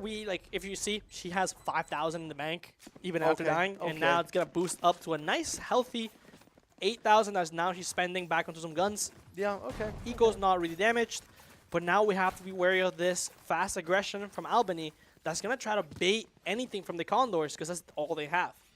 All right. I see what you're saying, but you know, I feel like even though Albany doesn't have a lot of map space, if they play as 5, which they're very comfortable with doing, I feel like it's not so bad because this strength in numbers is certainly something that they are very comfortable with doing, and I feel like their comp without a Sentinel, there's no way that they could possibly take anything, so I do quite like this comp for them. There you go. 5-man hit. That's all you can really do. They have bomb. They have the site. The Condors stacked wrong. Bomb is being planted, and Pankos has to start rotating as UAlbany keeps control of mid. And the double TPs from Yoru, but we know where he is. The nade comes through. Does he show himself? No. Pyro holding the Omen blind. He will hit. The Showstopper finds him. Pyro gets the trade. Tame knows there's another player. Did he hear the Omen TP, though? I don't think so. And that's another melee Showstopper. Oh, the Hawk is coming out. If you really think about it, yeah, you're right. Another melee Showstopper onto Pyro again, too. Tame gets another 2v2 retake. Nice. Okay, Panko, they have to work together here. It's going to be a 1v1 now. Can they find them in the smoke? No bullets left in the chamber. And that is going to be a clutch from the side of Potat as that bomb is going to be going off. I don't think it catches him. It does. No, it does. Just barely. If he was maybe a little bit faster, if he went up heaven, I feel like maybe he could have gotten away. But you know what? Very well played overall. Albany, whatever was said during that timeout is definitely the knowledge they needed to hear as they've won back-to-back rounds, and the economy is starting to look a little bit even, if not favored, for Albany. Yeah, and now it's gonna be a guessing game for the Condors as Albany is just gonna start slamming sites. They notice mid's not working, splitting's not working. Let's try hitting it. Found the fact that Cypher was playing alone, and now we have changed our stack. Waylay Hinder. Hinder's back. Oh, wow. Blue gets Bev, and now this hit's gonna have to be canceled as your flyer is gone. Oh, Pyro gets a kill. Ooh. They're still fighting through this. The dog will spot Panko. Can she get out? No, gets one though. Okay, Blue gets another. So the trade battle on ramp is going crazy. 2v2. Okay. Oh, that long range angle from Blue. Salva's going to force him off that, so now he's going to have to try to retake through heaven. Yep. But I don't think he realizes. Oh, no, he's got to realize it. Okay. Yeah, if this dog clears out both players, oh, somebody tell him he has to get off. Who gets out? Get off. Unspotted. Oh, he sees the shoulder, I think. Another Salva's. No, that was the stun going to come out. Tamed has to speed up here on this main side. The info hasn't come out though. Oh yeah, now it is. Both players are on site. Blue has to get this pick. No falls. Tame gets another. He knows where he's at. He knows where he's at right now. Oh, no way! Tamed not able to win the gunfight. And now Potat definitely able to get away from the spike this time. We'll see. I'm pretty sure he's safe. Yes, he is. Yep. But now Albany actually very, very much in the lead when it comes to economy. I'm not gonna lie. I think Conestoga is gonna be forcing this round. Is Clue? He's got a little bit saved up in the bank, but the entirety of Albany is certainly a lot more comfortable than Conestoga. Yeah, there's been a lot of trades, so at least they're keeping up with a lot of the eco. A lot of the players are still having to buy almost every round. As you see, both duelists from Albany are forced onto shotguns this round. Ooh, and we're going to be seeing a 5-man push here. Taman is going to see all of them. Yoru is going to be following him. Salvas are going to be coming out as well. Yoru's going to have to re-enter from somewhere. He's going to take the gate crash back. So he's going to be giving up that a little bit of space. Doc is going to be coming out. He's going to find those shotgun-wielding duelists, and it sees 2 or 3 on site. They know where a good majority of players are, but that decay is going to be very, very hard. Oh, man. The blindness isn't clear. He just goes for it. Pango is stuck. The shotgun. Oh, no. That's 3. Tristan. This could be an ace. Okay, 2 players of Conestoga left. One is Heaven, which is, shotguns are not the best at clearing unless he goes up that ramp. And if Sam doesn't turn around, yes, he does. Not at the right time, but Tristan with a 4K. Sunder's going to have to make a call to save. Yep, and the call is coming through right now. Ooh, will he get this ace? He won't get the ace, actually. Sunder's going to stop that dead in its tracks. Now going to take a satchel to get himself to safety, as the rest of Albany is going to tie up the game to 4-4. Conestoga, how are they going to be able to deal with this? You know, you were dogging on the no senti, but I feel like it kind of works for Albany because they're so darn aggressive. Yeah. And I feel like for them, maybe this is the ideal play, and maybe they have workshopped this map quite a lot in order to find out that they don't need a sentinel. But regardless, Conestoga is going to take the time out for themselves to try to stop this momentum. And we'll see. Like, what do you think they're talking about? Because I assume that Kevin doesn't have a lot of experience with this comp either. Yeah, it's really coming down to the guessing game of Albany. Albany is doing a great job at finding this weak side. If you notice, every hard hit has almost been onto Tamed, and Tamed has been playing by himself every round. Really? That's very true. Tamed is, he is a sentinel, so he is able to hold down quite a lot of space for himself. But you can see Kevin here. He's probably telling Tamed, listen, if you play with your team, it's harder to trade you or something like that. I don't know. I don't know what the adjustment can be, because a lot of the strength that we were finding in the early rounds of this game came from a lot of pack aggression, like 2 players mid, 2 players B, whatever, and that will always leave 1 player alone on a bomb site, and it's being tamed. And Albany is doing a great job at finding this site, slamming it. Tamed has to play retake because dog, dash, TP again, salvo, whatever, is too much to handle for 1 player. And as you can see, now we have, no, never mind. We're just going for a 2-1. Okay. And it's now Hulu being left on his lonesome. As Yoru, I think Tristan is going to try to bait some util towards the B site. Yes. All right. Yoru is solo faking B as of now, as his team waits, and Tristan will find Tamed. All right, Tamed yet again. He's just been very unlucky. It seems like he has a giant target on his back, and Albany is very, very happy to shoot it. But Hulu is going to have some trouble here as he sees 1, he smokes 2. What the heck? Hulu with an amazing hold, making it a 4v3. Perfect shots, claiming down both duelists for Albany. The dog comes through. Pyro's left alone on Heaven to play for this bomb that isn't even planted for him. Just trying to hold down the rotates. Panko is coming up. The ult will come through and will reveal that Pyro is Heaven. The Cabbage comes up, and now Sam and Sunter have to just follow the Cabbage and re-clear Pyro. They could try to re-clear Pyro, but that blind is going to make them not move as fast. Panko's going to rip a blind of her own, but they're going to get gunned down by Pyro. Now he's on the chase. There we go. He's hindered. He's stunned up. He can't do anything. Grenade is going to come out as well. Beautiful shot from Panko. And now they're going to try to find who's ever sticking this bomb. And I don't know if they have enough time. We do. Okay, we do. Don't pass it off. Don't pass it off. No. We got half. We got half. Okay. And bombs the fuse. 5v4. That was a close one. If we have to give the round to anybody there, we have to give it to Hlu. Absolutely Shutting we down do. that. He shoots down the Yoru. And then he just shoots Waylay out of the air. I've never seen that happen. I've never seen a Waylay mid-dash die from a stinger, no less. No, it's a Vandal. What? It's a Vandal. It's Vandal scoped it. Oh, whoops. Okay. See, I thought that was a stinger. Okay, my bad. And it would have made it even crazier if it was Stinger. Right, that's what I'm going to say. That might be clip of the year, even surprising VCT. Right? Okay, well, thankfully it wasn't that crazy, but it was still very good from the side of Conestoga. As it looks like, I think they're just going to run it back. Yeah, They're same like, listen, strategy. we got a lot of mileage out of that strat, and I feel like maybe the delayed entry is going to force Sky off of the site. Yeah, double Oh, walk down alright. from Sam and Sunter. And again, they're just gonna abuse the flanks, but they're flanking the wrong side of the map. They're gonna find nobody. Panko TPs for info. There you go, Ooh. perfect TP, because Great now TP. Sunter and Sam can start walking down market, and they're look at gonna this. cut off somebody. Somebody's getting cut off. Stun. Yeah, there you go. Panko's on site to delay. Oh. TP finds Tame. Hinder will hit nobody. Oh. Great shot from Panko. Oh, no way. Tame is slowed. No, a lot of shots are being missed on site. Oh, no. All site players are down. But now Oh. Sam and Sunter, Waylay ult's available. If he were to pop it right now, Oh, there he's it gonna is. pop it, baby. It will That's the connect them hindering. too. The hinder is perfect. Oh, Gets it that's to one. players. And can we find the backside? Yes, he we can. can. Okay. Perfect from Oh, Sam. What a 3K. The two Wowee. boys down Look mid. at that. Bring that it was back. and that was all from Panko once again. Even though they died pretty early in the round, it was that one TP that saved the round for Conestoga, leading up to that fantastic $1 million ulti from Sam. Wowee. What a timeout from Kevin. That adjustment has just got so much Right, value, right. so much info. I don't know what he said to them. He must have seen this play in the future because that was perfect. Yeah, the That was- adjustment has oh my been goodness. keep mid, as Albany just gave up mid. They're just giving up for free. And both Yeah. of our duelists can now just walk down. And again, Tame, he's gonna be getting ran down by a lot of players.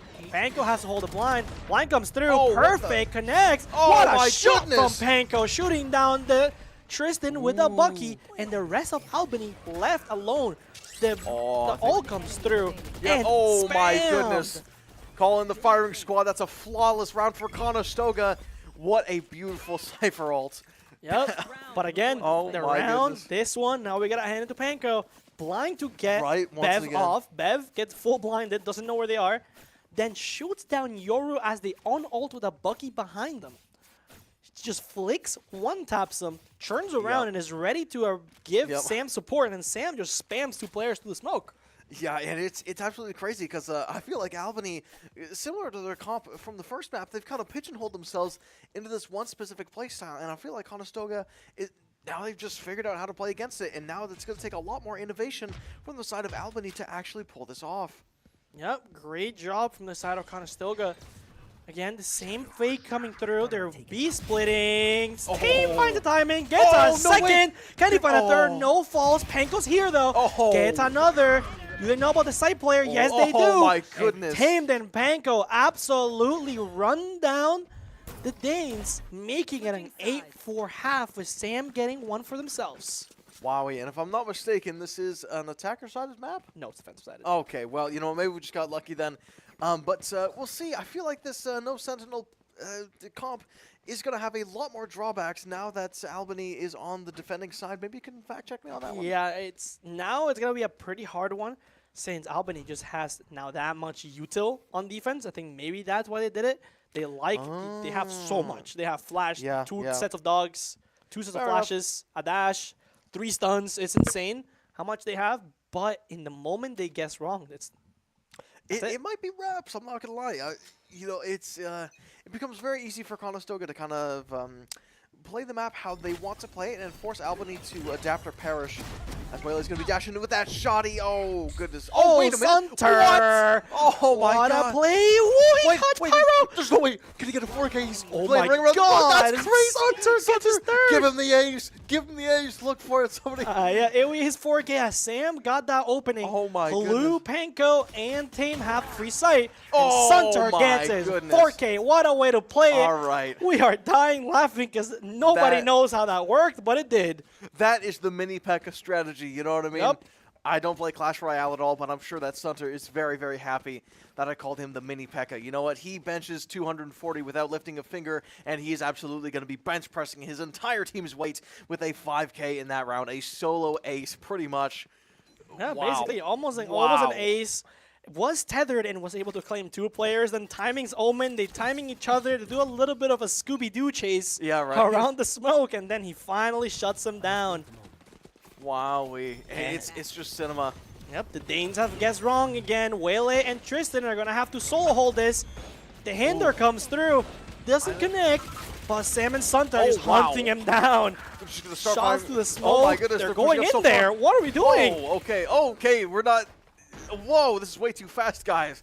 They're maybe going to be feeling it a little bit too much. That bomb does go down, and it does take out quite a lot of members. Only Patat and Pyro are going to remain, but Patat definitely has that wider. He definitely does have that outlaw, which is going to make these longer angles a lot easier to hold. Now Panko in 1v2. Marshall and I think... Oh, the Marshall doesn't connect. He is 1 to it, and now she's for sure 1 to that Marshall. Omen smoke comes through. Patat takes the angle, and they will get thrifty. A little bit too trigger happy on the chase there into screens. You know what? I respect the aggression nonetheless. I feel like once you have a big blowout round like we just saw, especially if you're Sunter, you want to, you're feeling yourself, right? You want to ride that high and keep on going. And, he definitely pushed up way too far. And even us as the casters, you're like, whoa, that's a lot of confidence. And I feel like if you encounter that in ranked, just FF at that point. Like, the amount of aura this guy has is just unstoppable. But in a coordinated team setting, it can kind of be your detriment, because if they can capitalize off your numbers, they can take your gun, they can take those longer fights, and they can turn around that round. Yeah, a little bit of a misplay there into going to... You already got your space. You got all you needed. You heard a Marshall, which claimed the player to the smoke. Very unlucky. Sam going straight back into owning vent here. And Albany are pushing straight into... Oh, wait, what a blind! The Noble claims him!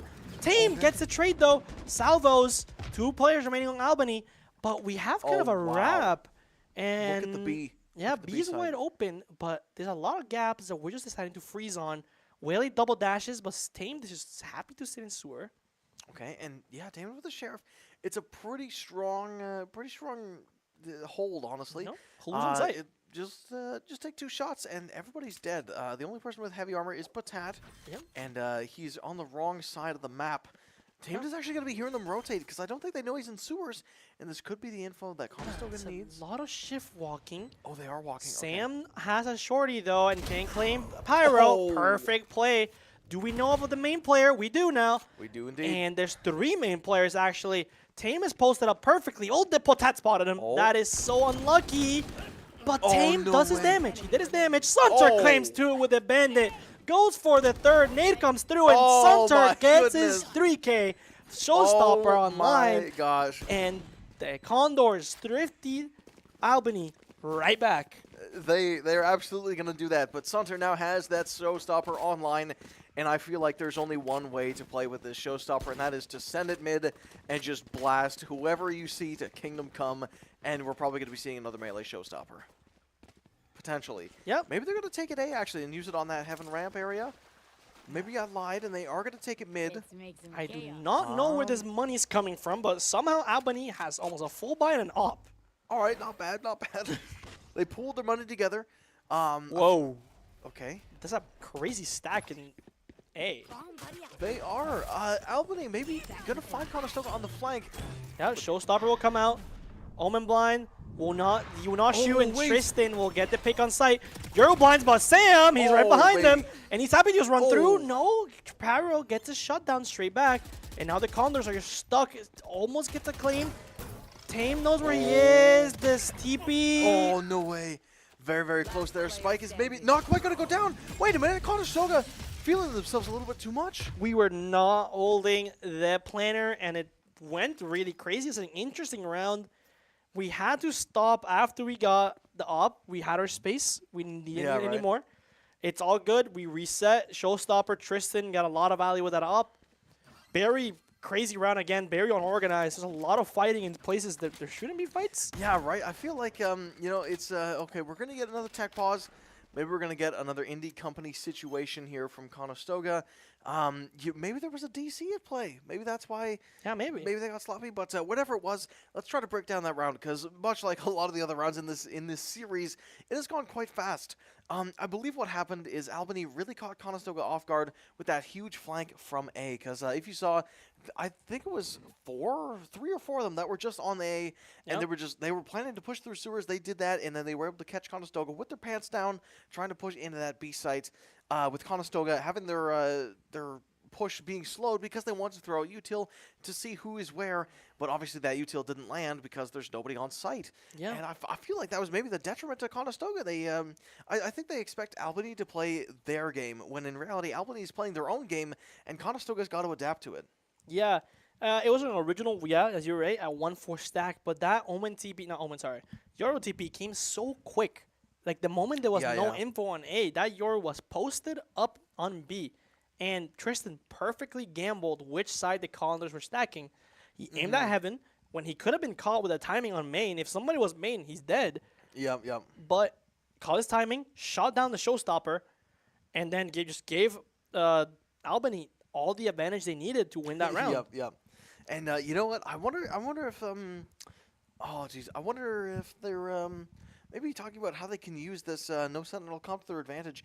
I feel like if they want to defend against Conestoga a little bit better, they should fight over mid because historically Conestoga has won quite a lot of rounds through this mid push, be it that waylay double dash into the mid link area over towards that A site, like A Heaven. I don't know what that place is called, but you know what I mean, ropes.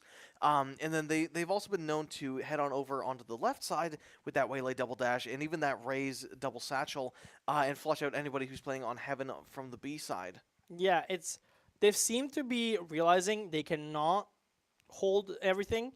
So they are now going towards finding extremities, finding info, rotate towards the site, not the Heaven sides, since technically if Albany were to start holding every line, since you lack the Sentinel utility, you would need a player for all 4 lines. I see. And that would leave you with literally 3 1v1s and a double stack. Okay. Which is not great. So that's why they're deciding we fight main as a pack early. One of the mains, we find the information we need. One player rotates. Now we have a 2v something, 2v whatever on site. And we move on from there. Find your information, rotates. Just try to pump whatever you need. They're doing great, finding shots in Heaven. But yeah, I think they're just giving the Condors mid because they basically cannot spread their numbers that thin. I see. Well, you know, maybe Albany just needs a 6th player. You know, just get another agent in there and really round out the team. But see, I feel like if you're Albany and you do get that 6th player, I feel like you triple down and go 3 duelists. You know what I mean? I feel like at this point, just double down.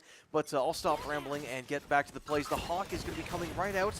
And Conestoga is going to be challenging this A aggression that Albany has grown very comfortable with doing. Salvo's going to come out, almost going to chip Conestoga, but the bullets from Narch is definitely going to chip Conestoga as it's going to take out 2 members. And now they can't seem to push further. Yeah, Tame is all the way up mid. Can he find this Pyro Pick? No, they're timing each other. And Tame will get into vent here. But Narc is very aware of this possibility. If Tame chooses the right rope. If he goes up this rope, perfectly. Can we find a shot on Narc, though? Yes, he can. Shoots him down. And now Pyro has to go re-pick up Heaven. There's an op in this A Heaven, though. Can we catch a timing? He is holding vents. If Panko were to walk up, Panko, don't do it. Panko, never mind. No, don't do it. Panko, Stop. Panko, stop. Oh, okay, dodge the shots. You're in the Matrix. What the heck? Okay, Waylay is going to dash into a flash, but they're going to have to reload. What's going on? Tame is going to reveal his position. He really hates that wall. And then, what the heck is going on? Tristan wins the gunfight. Hello. Is going to try to fight a 1v3, but he's currently running with his knife out right into the Omen with a Vandal. No, that's a Phantom. That's kind of fitting, actually. Round 17 is going to go to Albany. I'm a little confused, I'm not going to lie. I feel like that Heaven fight, it could have gone either way, but Panko just didn't step up at the right time, and everything happened. Yeah, I think that's the reasoning that timeout's coming out. That was a really weird round of Valorant we just watched over here. It certainly was. It started as a standard round, double dash up Heaven with a flash. And then Narc gets 2. Tim gets a perfect timing, gets his 1. Then Waylay comes out after Yoru whiffs on Panko. Panko whiffs on Yoru. Yeah, and then Tamed comes over. He catches Yoru with util. The Yoru doesn't even switch to the operator. He switches to his sheriff. He's like, yeah, and Blast then Tame kills the Waylay and then starts shooting the wall. It was a very unfortunate series of events. Let's call it that way. It absolutely was. You know, I don't like that wall either. I think they should put a poster on there, and I don't blame Tame for just unloading his mag into there. And, you know, maybe it's a little bit of stage fright because I feel like at this point, you know, with how Albany plays, they're so darn aggressive that maybe he thought that Yoru was going to be pushing up. Yeah, you know, maybe he hopped up on the boxes and was going to start pushing him. Yeah, maybe pre-fire. Pre-fire? Is that a pre-fire reference? Yeah, like our sponsor? Thank you very much, pre-fire, for all the amazing hand warmers. Yep, very good pre-fire shot right there. Absolutely. Couldn't have done better myself. I feel like if Conestoga wants to land those shots, they just need to warm up those fingies and just, you know, start blasting because, you know, you know exactly what I mean, right? Like when you have the warm fingies, you just never miss your shots. Yeah, we have now a double shotgun by Conestoga, double satchel. Oh, that Tinder was perfect, but Sunter still posted up. It shoves in connect, but whiffs, and then he still gets the pick, comes down, gets his phantom, comes back up, and now we still have. Team gets a pick on Pyro. We will know all 3 players are on B. But another messy round. We still have a shotgun posted up. Sam just has to hold his angle and will get at least one as long as his shot connects. 5v3. Just gotta hold steady. The TP baits out one. As the double retake, Yoru, Tristan, and Narc will try to come out CT. There's an op online, which makes it harder. The drone clears him. Great shot from Tame. Picks off the operator through the smoke. Tether. And now Narc has a push-up. Sunter shuts him down. And now we have Potat in a 4v1. It doesn't matter. Tame gets his 3K. Stand up. You deserve it. Great thrifty. Great timeout call from Kevin. Stand on business. Yep, stand on business. El Capitan standing up when we need him. And we have 11-7 in split, which is very good because it's very defender-sided. True. I knew that very, very well, actually. All this defendery stuff that's not favored for Albany, you know, it definitely doesn't help that they don't have a Sentinel, because now, you know, we've seen Conestoga bait a few rotates a couple times, and it's won them the rounds, and it's the fact that they don't have this passive util gathering that is really just cooking them. I'm not gonna lie, they can't really hold anything down, even if they do. Oh no, Tamed not able to be very lucky. They gotta be careful here now. We've seen some bad plays happen on this heaven area. We'll see if Conestoga can fix it this time. There's the Waylay's gonna dash right over there. They just really wanted to give Hulu a bit of a kiss as he's gonna run right over into the A site. Something's going on here. Somebody pushing up heaven. I don't know what's going on anymore. Sam is up there for some reason. Yeah, well, we still have it. A lot of map control. 4v2. He's got the 4v3. This could be a really, really big $1 million ulti for Sam if he decides to just rip it right now. If he looks to the left a little bit, he'll be golden. The Omen blind still available. A counter blind from Panko. The tether will connect on Sam. We know that he's out. Pyro gets 2, gets 3. The round just falls apart for the Condors. The setup was just perfect. Oh, man. And then it just all fell apart. Sam pops the converging paths and it just doesn't connect on the flooding players from CT. And then the round just falls apart on site. Pyro gets across. Hulu's full blinded. And Panko fails to get the trade. And now we're here. When it should have been a 12-7, we're now what is an 11-8 with no ults available, like real meaningful ults for the side of Conestoga. And Albany with 4 out of their 5 ults, and every ult they have is just so much value. Yeah, and you know what, YG, I really do respect your opinion, but one opinion I really do want to hear from is the Capybara, because they've been pretty silent this entire match. Capybara, what's going on for you? You know, we're just chilling. Wow, you really sound like Kermit. Interesting. Yeah, we're just chilling, watching this game. Okay, I wish I see some more aggression for my boy Sammy here. All right, well, Sammy, you heard the man. Get in there, buddy. All right, he's going to shoot out. Okay, he's actually going to be taking that to heart as he's going to be seeing everybody. That hinder's going to be coming out, but he dashes right away as he can't continue taking the space. And now Sunder. There, coming back. Yeah, I'm back now. As Miga has gone. Yes, that's the Cappy's name. He's back. Yeah, Cappy did a great cast. He said, Sunder, you got to step. No, he said, Sam, you got to step up there, buddy. You need more aggression. And Sam just did it. He just did it right off the bat. So, you know, I might ask for the Capybara back again because Conestoga might need some more guidance because this is a very tough crossfire to deal with. Oh, no. Oh, well, good trade from the grenade. And now a salvo coming out. Paranoia wasted. All 3 players from Conestoga are now stuck mid.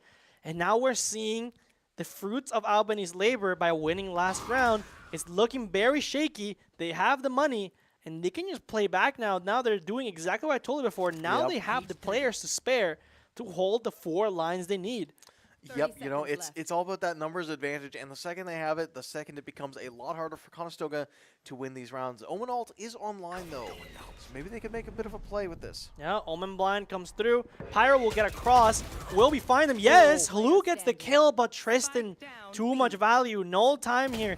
Tame tries to fight Narc and will get shut down as we go to 11-9. We're closer showstopper, though. But Armageddon is on the brink. And 5 ults from Albany at an 11-9. The economy is not looking great, and it seems like a force buy is coming out. Yeah, Conestoga in a very, very rough spot. It's just so much utility that they're going to have to chew through here. And with no ults of their own to play with, they're either going to need to find some really lucky kills or hope that Albany completely whiffs their ultis. But it's very, very difficult to whiff all these ultis, especially the Yoru ults. I feel like you can't whiff that one at all. And same with the Omen ulti. It's very hard to whiff that. Yeah, very hard to whiff these. We're going for a heavy default. I think we were trying to fight for this orb for Sunter, but it's going to be very hard as we have 3 players from Albany holding this orb right now. Yeah, definitely very hard to push up here. I think their best bet is to try to go through mid. As Tamed he's keeping a good watch and he's not seeing anything. So I feel like that might be where they want to go. The camera's going to come out. Doesn't quite see anyone. Gets info that needs. The camera gets broken. He knows a player playing on towards male here. Smoke vent comes out. We gotta watch out as Bev might try to go for something. Sam Hinder goes for it. Did it connect? We won't know as the counter waylay stun from Bev shuts down that Heaven aggression, and Conestoga have to regroup back towards A. Nothing was found. Yoru ult comes through to re-clear all of B main. Albany, no, there's nobody B.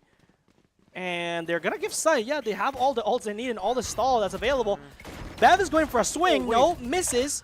Drop smoke. Sunter gets the spam. Tame gets a pick in mid. Nightmare comes through. Paranoia. It's a lot going on. Omen TP's in the smoke. Do we know about it? No. Pyro gets 1, gets 2. Hwab gets the trade.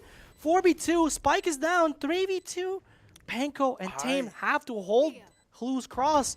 Hlue doesn't know there's a player in sight.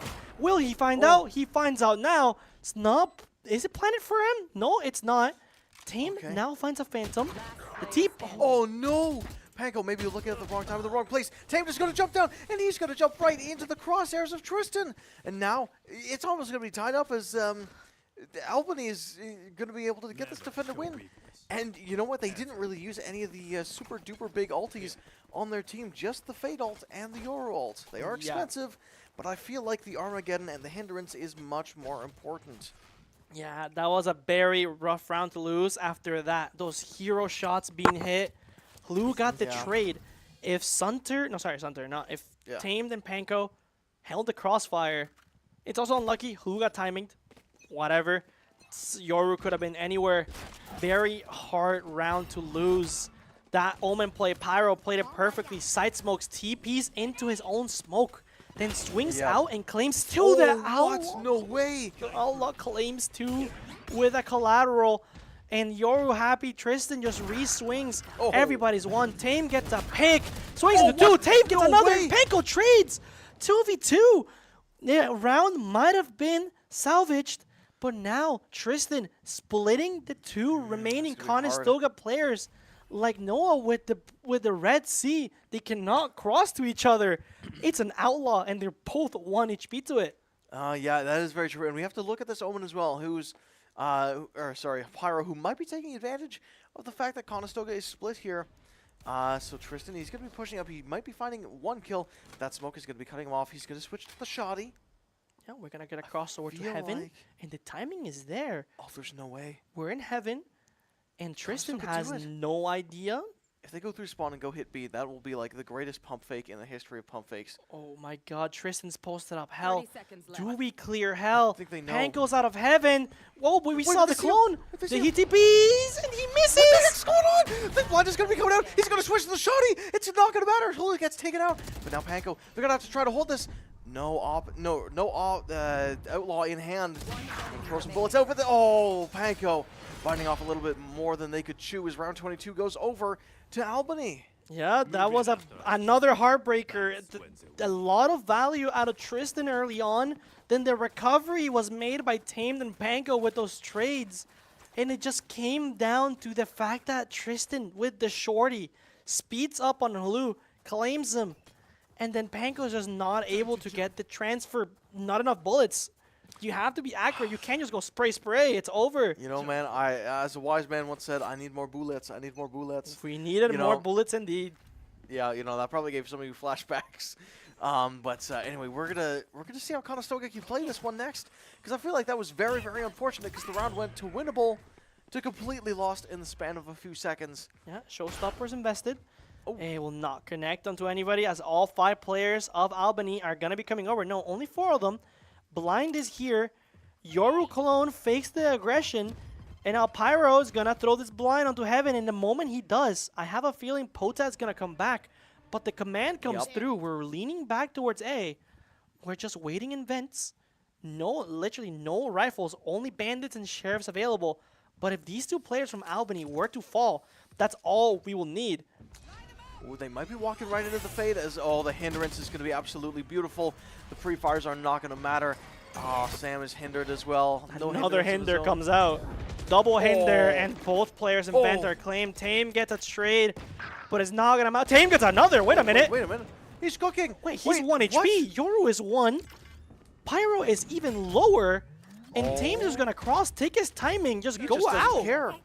Oh, He's Pyro. gonna care now. He doesn't know about Pyro.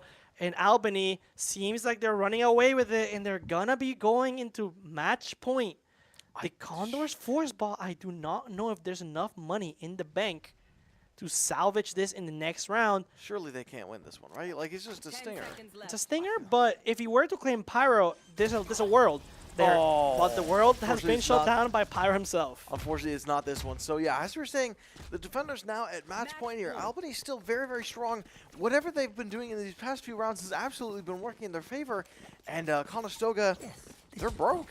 I mean, I kind of can't go back and save for, next round if they lose this one. But Tame does have ulti. So this is, if there was a must-round win in this series, it is absolutely this one. It's just looking rough. Vibes are probably down at Conestoga. And the team is probably, maybe failing a little bit. I think they're maybe just tired. Yeah, it's being a very chaotic game, a lot to keep up with. There's a singular player from Albany over at A. The Yoru got his dog broken, and he's holding a hard angle and will claim Sunter, and he stays. Sam hits the hinder, Omen Blind invested. The TP out comes through. 4 players of UAlbany still here. Tame catches the shoulder of Bev, and now I do not see a way to recover it. I hope they can find it. 2 men holding Heaven. Tame just goes to his cage and gets shut down. And it seems like we're going to be going to a map 3 unless these remaining players can do magic. 1 more flash out of Hulu. There's too many angles to clear. Sam doesn't get the pick. Salvo comes out. Sam gets 1. There's another one in Rafters. It's still doable. The op is too much, though. Pyro is just waiting for the cross. Bomb is down. Sam whiffs, and now it's all up to Panko, who gets gets 1. 17 health in a dream, but unfortunately that dream does not come true. Panko gets gunned down, and now the GGs are called. Albany going to be able to win that one as the Armageddon gets popped as well. It's a haunt from Fade, maybe a little bit too late. But wowie, what a last 2 rounds. I feel like Conestoga seemed to have that one in the bag. It was, I think it was 11-8? 11-7. 11-7, and then that you're one right. critical round where we have 2 players on site, a Whaley ult available. I think if Sam just stays alive for a little longer, or I don't know what has to happen, I can't really judge. Yeah. If just that pivotal point, that round that was lost, and we invested such a huge ult into, just changed the entire pace of the game onto Albany's side, because they just won a massive round that the Condors just literally stole away from them, and then Albany just stole it right back. Yeah, they said, I think that's mine, and then they just yoink. Yeah, I think that's back mine, actually. Yeah, and then, you know, Conestoga, they just weren't able to adapt well enough. So we are going to be seeing a map 3. Oh, geez, now I really forget which map we're going to be seeing. It is Haven. Haven, okay. I believe that one's a big one for Conestoga. I think both of our academy and varsity teams do play it quite a bit.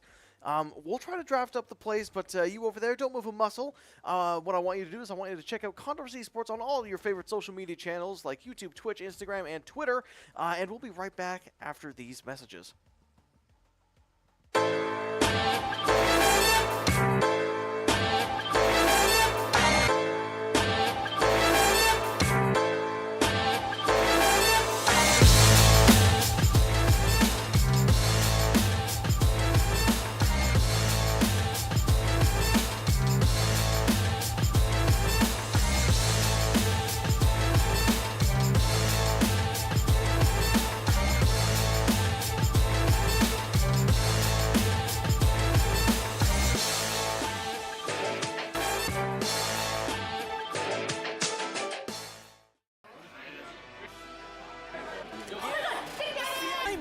Can he claim one? No, he win!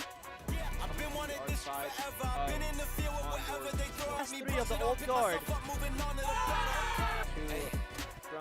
Ain't no errors, baby, it's a new era. I wake up early feeling rich like I'm Kesha. I get to the paper, boy.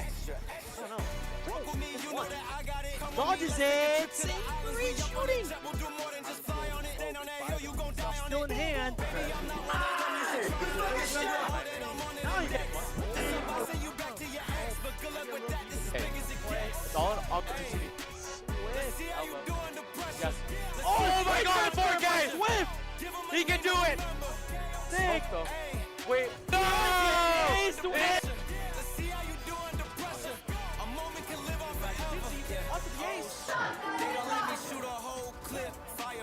Oh, and just holding out now the fast read. It was desolate, but I had premonition. I was training for war, every exhibition, every extra mission, every enemy listening. Get off I'm feeling on this one. Billy Shadow here to back up Willie. Takes out 2. Over the site. Over 1. Oh, there's Wordle is still holding back. Going in, they'll start 1 HP in the pit. He's getting another, and now 2 heaven fall.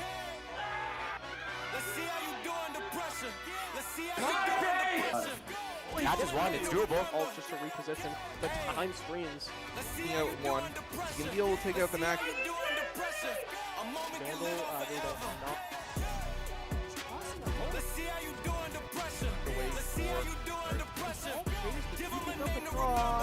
Sneaks on 1, jumps across. John gets 3 in elbow. But the helmet finishes it.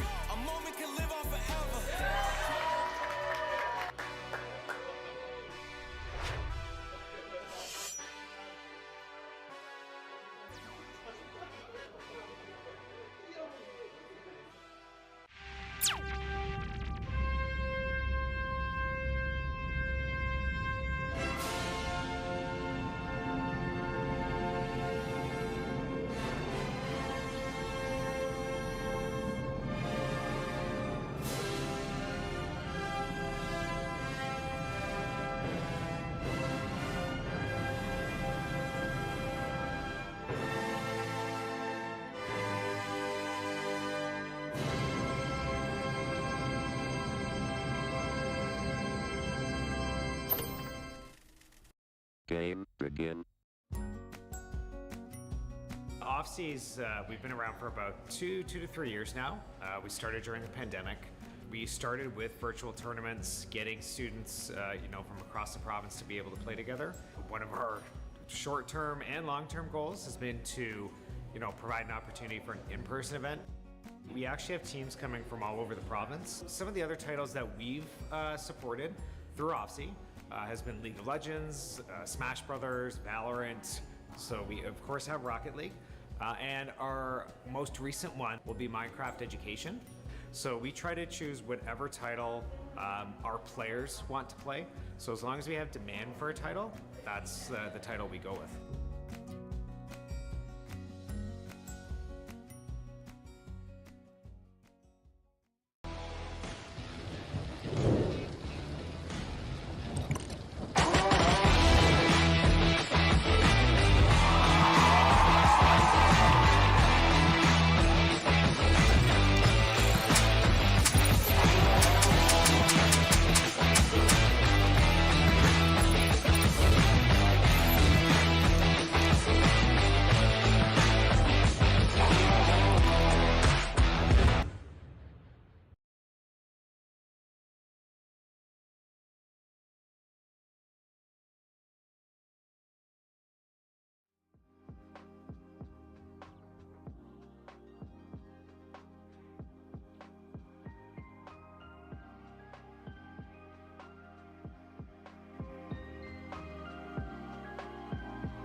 Hello, ladies and gentlemen, and welcome back to this amazing series. We have had a lot of close rounds, a lot of close matches. That's going to be a glasses remover. You know, he's mugging me right now. Yep. You know, and with a little with a little bit of mewing. Ladies and gentlemen, I am Garrett. This is Ignacio, also known as YG, the GOAT of the varsity Valorant team. And you know what? He's also been with the ACAD team, and that is who is playing today, if I'm not mistaken. It's going to be Conestoga's ACAD team going head-to-head against University of Albany's the Great Danes. Yep. It's been a wild ride. You want to run us through it? What's happened so far? Again, it's very big of a shocker. Map number 1, server issue. A pistol round goes to Albany, then it shoots straight back to the Condors' way, back to Albany, very back and forth game. And then the Condors were able to shut it down and close it out with a bunch of hero rounds out of the Condors. I will say, yep, they did hero quite a bit. And then that won us the game. We moved on to split, where the Condors were seen dominant. And then Albany figured something out. But Kevin's timeout brought us straight back into it, almost onto a match point. 13-11, and then another 13-11 in favor of Albany. So I wonder if Haven is going to be a 13-11. Yeah, it could be. Hopefully in our way, goes our way, or hopefully even faster. Haven has always been a strong suit, but it seems like this new revamped has had a little bit of issues with the Haven. Yeah, there's usually we were really strong on Haven. Is it that mid-window area that's been the cause of trouble, or is it somewhere No, else? no, I'm saying like our just change of team. A lot of our the comp had to change. We had a very good thing going last semester with the comp we wanted to play. Now we ended up switching it. There's been a lot of switching around the Haven comp, but it seems like we're finally getting it down. I felt it that way against Stout Housey when I filled in for the guys last week. And it felt really good. That we almost took a map with me who hadn't scrimmed with them all semester. Really? Yeah, really. If we took that map, we would have won. And I haven't played with them at all. Okay. This semester, it was great. I have a lot of very good confidence on how they're gonna play it. But I saw that Neon Whale, and that might be a lot. Yeah, it certainly does give you a lot of mobility, especially around that A-long area, which is traditionally where you see it. C-long as well could be pretty deadly for the Waylay combo. But one thing from Conestoga is the Jet. You know what? It doesn't have a lot of mobility as it doesn't have as much mobility as the Waylay or the Neon. However, it allows you to get into a lot of into a lot of cheeky off angles, which is I would say even more valuable sometimes. I'm not gonna lie, because there's a lot of setups on all three sites where if you don't know exactly exactly where they're standing, height-wise, it is a very, very hard site to take. Now, just ignore the overlay. Conestoga is going to be on the right. Albany is going to be on the left. We don't have a player named Narch. That's okay. Yep. Just imagine we are flipped right now. It's all good. Yeah. We will reset this, and we can come into the game now with the Condors attacking. We shall go with that. And now, very early aggression. Sunter shoots him straight down. Okay. Pyro also very low and short. No, that is Bev. Never mind. Sorry. Happens. Halu. Now he's going to be stepping up here. He does have the recon dart available. No owl drone, unfortunately. So they're going to have to be careful where they play, unless they're just going to cut noise and maybe go hit a different site. But they're going to have to be careful as that chamber is going to be creeping up into that mid area. Oh, he whiffs the shot. No, he hits it. Never mind. Hammond is able to get the trade. Oh, but it's going to be picked up again. And it looks like Conestoga is going to be swinging back over to this A site. They're baiting some rotates. Now, I believe the enemy Sova is the only one that's coming to the site. But Sam at 13 health, he wins the gunfight anyways. Oh my goodness, and he doesn't die immediately to the Waylay. Yeah, and then we have a 2v4 retake here from the Condors. Well, no, sorry, hold. Pulse plant hold. Yeah. And now, you know what? The Condors are looking very, very strong, but we can't forget what happened last map when the Condors, you know what, they were not able to get what they wanted from a few very, very winnable rounds. So we'll have to see if the confidence is still going to be on their side here. Are they going to be dropping down? Super duper low gets picked off by Sam. And now they're going to have to get one more. And beautiful shot from Sunter. As that arcade finisher is going to be pummeling whoever that was into the ground. With Conestoga pulling ahead in the econ, obviously. A lot of heavy shields, a lot of rifles coming out, so Panko is definitely going to have to win this one. Otherwise, they are not going to be having a lot of money left over.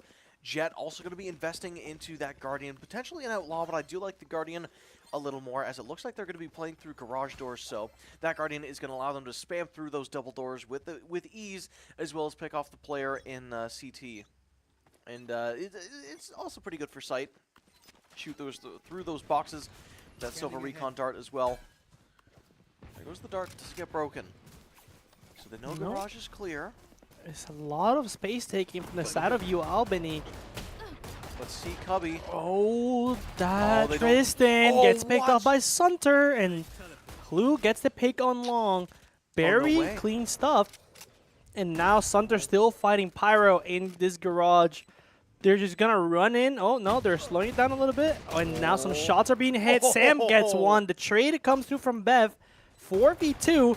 Sunter misses. It's shot down. If they refocus fight backside, there it is. Tame gets one. Who gets the other? A little bit messy, but rifles are secured. 2-0 for the Condors. Don't worry about the fact that it says Albany. Yeah, exactly. Conestoga going to be pulling ahead 2-0. So Panko, they did manage to live that round, so they are going to be saving themselves a little bit of the financial troubles. Yeah, Conestoga as well. I think in general they're just going to be okay. This is going to be a full buy from the side. Well, it's actually a force technically, unless you're Tristan, from the side of Albany. And it looks like they are going to be going for a 1-1-3, which is it's a solid read against Conestoga, but they're going to have a lot of trouble holding down this garage area, and I think that's where Conestoga really wants to play. Yeah, Neon and Wele fighting up here towards Tamed. That smoke will allow him to hide, and a lot of B aggression. And a very quick rotate out of A from Albany. Now that Wele Bev is just completely posted up here in short, holding Tamed in this pixel, they know he's there, and Sunter will be able to pick him off. Now we have a 4v5 for the side of the Condors. Chamber, Tristan, all the way down C. That is so much information. He breaks a trip and walks past it. I don't think Tamed heard his own trip be broken, but he saw him. He saw the shoulder of Tristan. The trip will get baited out by the clone.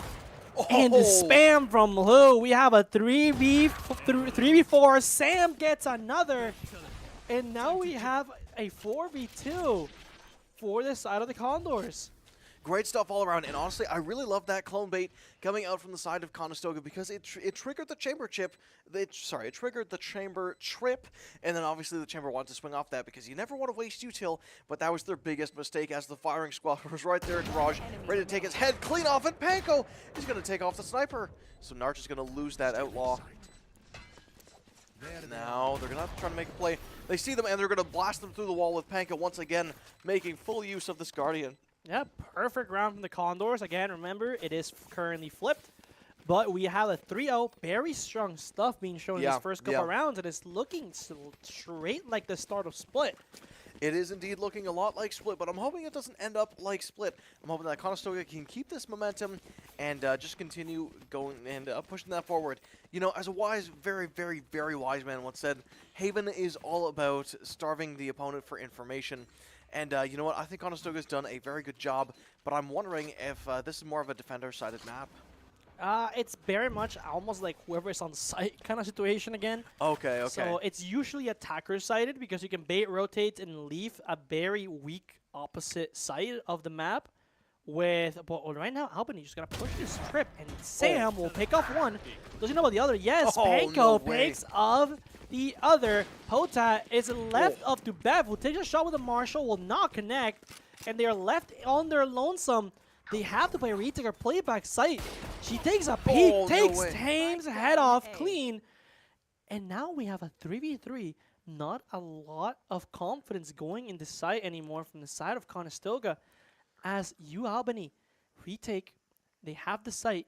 Conestoga just freezes, cuts the noise. Albany starts re-clearing, as any double duelist comp should do. Just face clearing. They see nobody long. Their rotates are going to have to start coming through unless the Condors are ready to fight straight back into it. Sam picks one off. Do we know about Pyro though? No, we will rotate. Pyro might have to speed up. Do we know about him? Oh, the smokes. We know about him. Yeah, we're going to get out, and it's going to be up to Bev to slow down this 3v1 on the bomb site. Gives a side smoke. Gap in the smoke. Sam picks up Bev. Big, huge 3K from Sam. Pyro left to retake through Garage all by themselves and all but a Sheriff to show for it. That flank from Sam is going to be pretty critical here as well, unless the Omen is going to be pushing out. But I feel like if you're Conestoga, you just want to wait and let Albany overplay their hand, and Panko is going to be capitalizing on that perfectly as they take the head right off of Pyro and make that Omen diff known. Now Panko is the richest person in the entire world right now.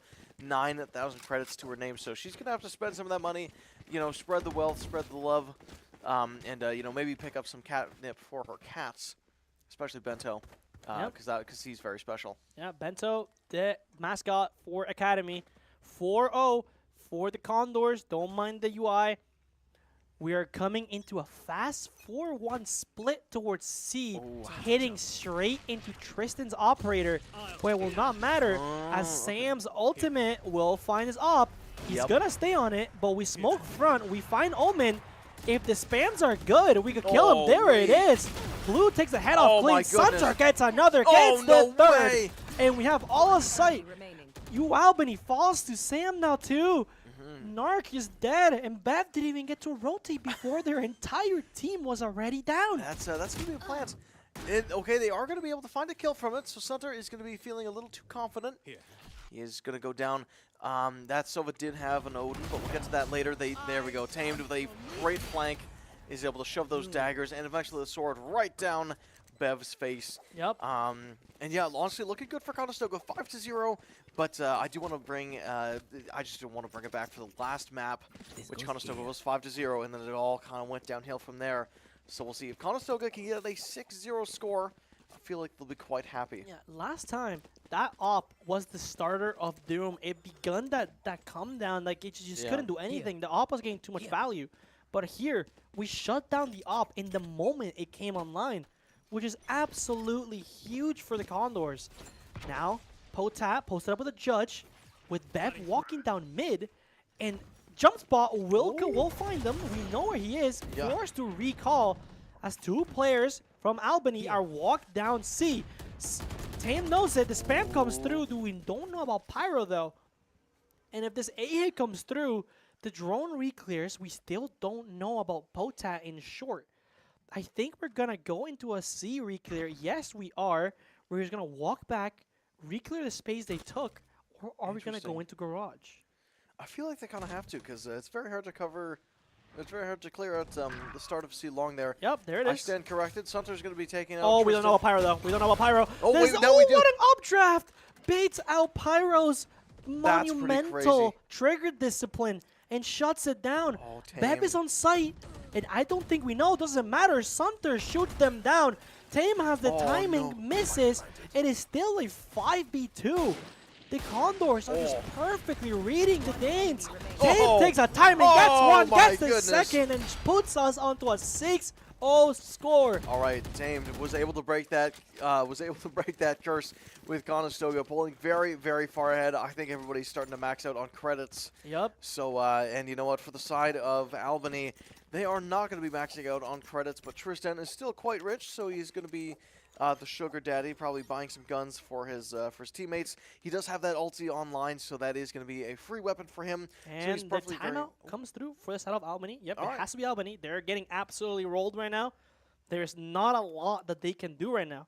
So now Kevin has to try to just congratulate the team, keep the vibes up, and try to maybe see what he can do. I'm probably going to expect that the Condors are going to sit back and wait. Yeah. We're gonna have a lot of waiting around, because a lot of these timeouts from Albany across these two maps have just gone straight into hard hitting directly afterwards. You know what? That is very fair. I wonder, you know what? Albany, for as aggressive as they were, I feel like this map they are not being aggressive nearly at all, and I don't think they're very comfortable with that. And I think that's part of the reason why we're seeing why we're seeing them struggle a little bit. I mean, the three-sided map, they have almost all rounds walked down C long or A. The Condors have just been so dominant at shutting this aggression down that the Danes are left with nothing. They're always fighting into 4 people. Yeah, right. And it's very, very hard because, you know what, even though they do have a Sentinel this time, so definitely a big step up from the last one, it's still so hard to do this because I feel like they're used to having that extra pressure of an extra duelist or an extra gun on hand, but you know, they just weren't able to get it. Yeah, now we're coming into this other round. Sorry for the no image. We're back here into the round. 6-2. It's still we still have the glitch. Don't worry. 6-0 to the Condors. We're rushing straight into the A site. Tame gets one. Panko gets another, and it's looking like an. Well, wait. The bomb is dropped in spawn. No, never mind. No, bomb is with us. Okay. There we go. We're seeing the Neon come in for a flank, though. That is, ooh, no, they're going to be going down long, so they are going to be missing both Conestoga players, and I'm pretty sure they heard her running, so that is going to be Conestoga that's able to kind of pinch her from two directions, but Panko is going to have to suspect this is happening. Never mind, Potat gets gunned down by Sunter. Coming out. Spam comes through. Yeah, Narc is just getting spammed. He gets out, but is still going to go down 7-0 Condors. Maybe. Saunter coming out. He's just jumping, goes for it. Panko wide swings the disrespect. And we get our 7-0 round for the Condors. Nothing's changed. And the Condors seem equally as confident as before. They certainly do. We'll see if they can keep it up, though. You know, overconfidence killed the cat, as they say. Pretty sure it was curiosity, but we're going to pretend like that is the saying.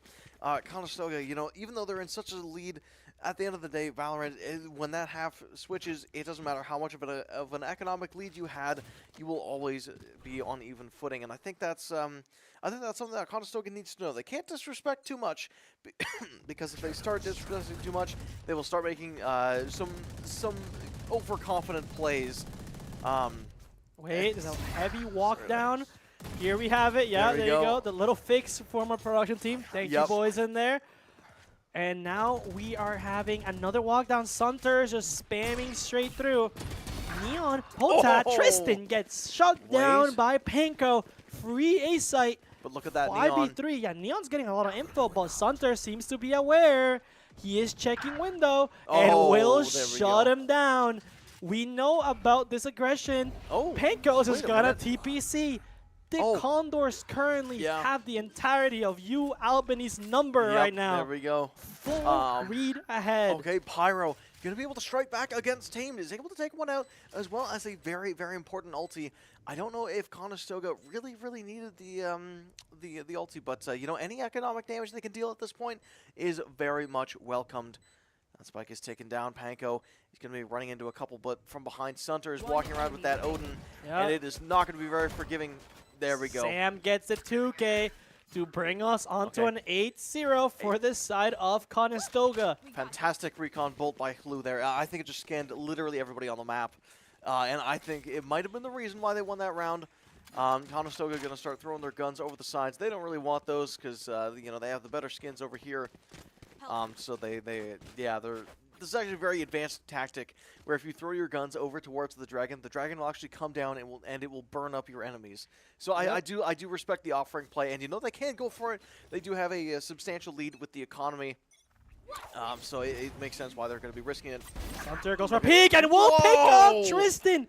What a play from Sunter. I have never seen that work out, I'll be so honest. Yeah, that's a very rare one actually, that usually somebody's out that wide to get picked off. Okay. But now the fun that the guys are having is just showing, going for these risky plays that are now paying off. Sunter gets another picks of Bev with the knives. Byro's left all alone to hold this bomb site. Sunter goes for another no baits. Pyro gets two. Pyro gets two, but Sunter just has this cross. And now we have Narc just waiting around. Tame. He will get found. We'll make Narc push back. Hlu will get a free bomb plant. Never mind. The ult connects with him. Doesn't get another. Tame starts speeding up onto him. Do we know about Potat in long? Is the question. I don't think we do. I am not very sure that we do. Potat. Oh wait, the timing might be there. It might be in our favor. Tame gets another. And now it's perfect. We have to know he is not there. So we're doubled up. There it is. Bo has an op on hand. The stun comes through, but doesn't go for the clear. He's probably going to try to stick. No way. Tame knows where he is. No, Oh, there's no way. just enough time on the Neon ulti to claim it out. And Oh, what the- Potat saves the Danes from a brink. Just, it was looking detrimental Wow, here. it really, really Flank was. just perfectly works out. And now, wow, look at that. round number 1 for the Danes. And Patat's ulti is almost up once again, so it's gonna be finding a lot of mileage. So yeah, yeah, very, very strong ulti. I'm not gonna lie. And yeah, just looking at the overall spread of ultis, Albany does have quite a few to their name. Sunter obviously has his still up. Panko has hers, and obviously Tame has his. So we could be seeing quite a lot of info coming out from here. Yeah, pretty good here. I am pretty sure that it's still a visual glitch. Neon just used their ult, and whoops, yeah, okay. it's okay. Don't worry about the ult points right now. It's a little messed up. Don't worry about it. We're going back into a fast A hit, but we're just shift walking, not giving them too much info. All that there was, it was a drone. But Tristan has an up in hand, and that is a very scary line to cross there. Absolutely is, and I think he's going to be very well aware of that. He wants to use his gun to his advantage of that smoke. He's going to be pushing him off. What a pick out of Tame there. Now Albany is just going to be shaking, not knowing where they're going. If the Condors just, we can just re-hit A. Albany has to spread thin. Tame gets a whiff. But now we just have to speed up. But do we know that Tristan is still here? Yes, he picks one off. Converging paths. Bev tries to stall. Neon stuns. Albany, Sunter whiffs. It's just falling apart. Sam goes for a spam. The Dink gets hit. Albany players are very low. And no, another round goes Albany's way. Very shaky round after Tame gets that pick. But him getting picked straight back just gives Albany everything they need to come back to site. And Conestoga still having a lot of ultis in hand, not quite feeling the confidence to use them. So I wonder what's going on with the comms. Although it's very, very hard to use those Jet knives when so many smokes and slows are going off, because Jet is a very aggressive agent. Obviously, those knives do not last forever. So yeah, definitely making use of all that speed to get through and throw those knives into the faces of your opponents is definitely a #1 priority. But with this pixel angle that's being held by Tristan, I think I'll be able to see what's going on. Oh, Tame gets one. Can he find a second? No, but gets damaged. The Cypher, the neural theft just comes through. We know where everybody is. We just have to speed up. Book it. There's no Yoru. That Silva will be alone no matter what. The spam comes through from Narc. We gotta get across. Sunter fighting. Spam kills one. The flash. Sam, what a play. Gets the 5v2. The Danes are left all alone. They have to retake with an up and a Vandal. And it doesn't seem very likely. Well, you know, this Hop is going to be playing in that Heaven area, so I feel like that might be the saving grace. I feel like Conestoga did see the shoulder, though. Tame just hunting for these exits. Oh, there you go. That's the up. Is no longer online. And Omen goes for a pick. Sam will shoot him down 2-9. The Condors are just looking so dominant on this Haven. They are indeed 9-2 last round in the half. This could very well be a 2-10 round in favor of the Condors. Which, that'd be pretty devastating. You know, if you're in Albany's shoes, what are you really seeing that's going wrong with the strategies that have been put in so far? Their aggression's just not going their way. This whole series, Albany has been capitalizing off these early fights they've been taking. But right now, the Condors are just shooting them down, keeping their mental low. And these fights are just starting that they used to be winning in the past maps. They're just no longer winning them. I see. Well, the CR ulti is going to be finding some usage, as they do find quite a lot of people. And they also find out that C is very, very open for the taking. Yeah, but there's a very fast retake. 4 players for Albany already available. The stun comes through. Spam! Sunter gets through the Odin. Tristan gets one. Hulk gets a trade. Pyro another. It's a trade battle, and it did not go the Danes' way. The Condors are 3v1 on site. Tame has the timing. Can he take it? Yes, he can. 10-2. Dominant half. Extremely dominant half from the Condors. 2-10. We saw like 4 Odins being bought there. Condors feeling very, very happy. Now we have another visual glitch. I promise you, Sunder does not have an Odin with his knives out and a heavy armor. This is just the delay, but I'm pretty sure he would really love to have the Odin. Be having this right now. It happens. It's been happening in BCT. It's been happening in Oh, Challengers. really? Okay. It's been quite a bit of issues going around with production applications. Just bugging out a little bit. Happens. It's okay. Happens. That's where we have our lovely boys in production fixing it up for us, Yep, patching thank it you up, very much. putting a Band-Aid over it. Yep, teeny, Love you guys teeny, in there. tiny indie company. Yep. Smallest company in the world. Yep, and we love our guys in production trying to fix it up for you guys. Absolutely. And now, Albany just gonna try to go for a fast pop. 5 people onto Tamed. He's left all alone. There's too much util. It's way too much. He's forced to fall back. I do not know how he gets out with his life. I'm saying the same thing. I'm not gonna lie. The Albany Danes used everything.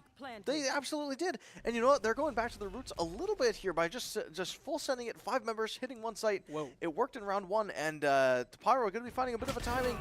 That trigger discipline definitely going to be coming in hot there as he picks off one. Can he pick off a second? No, he can't. Oh, goodness gracious.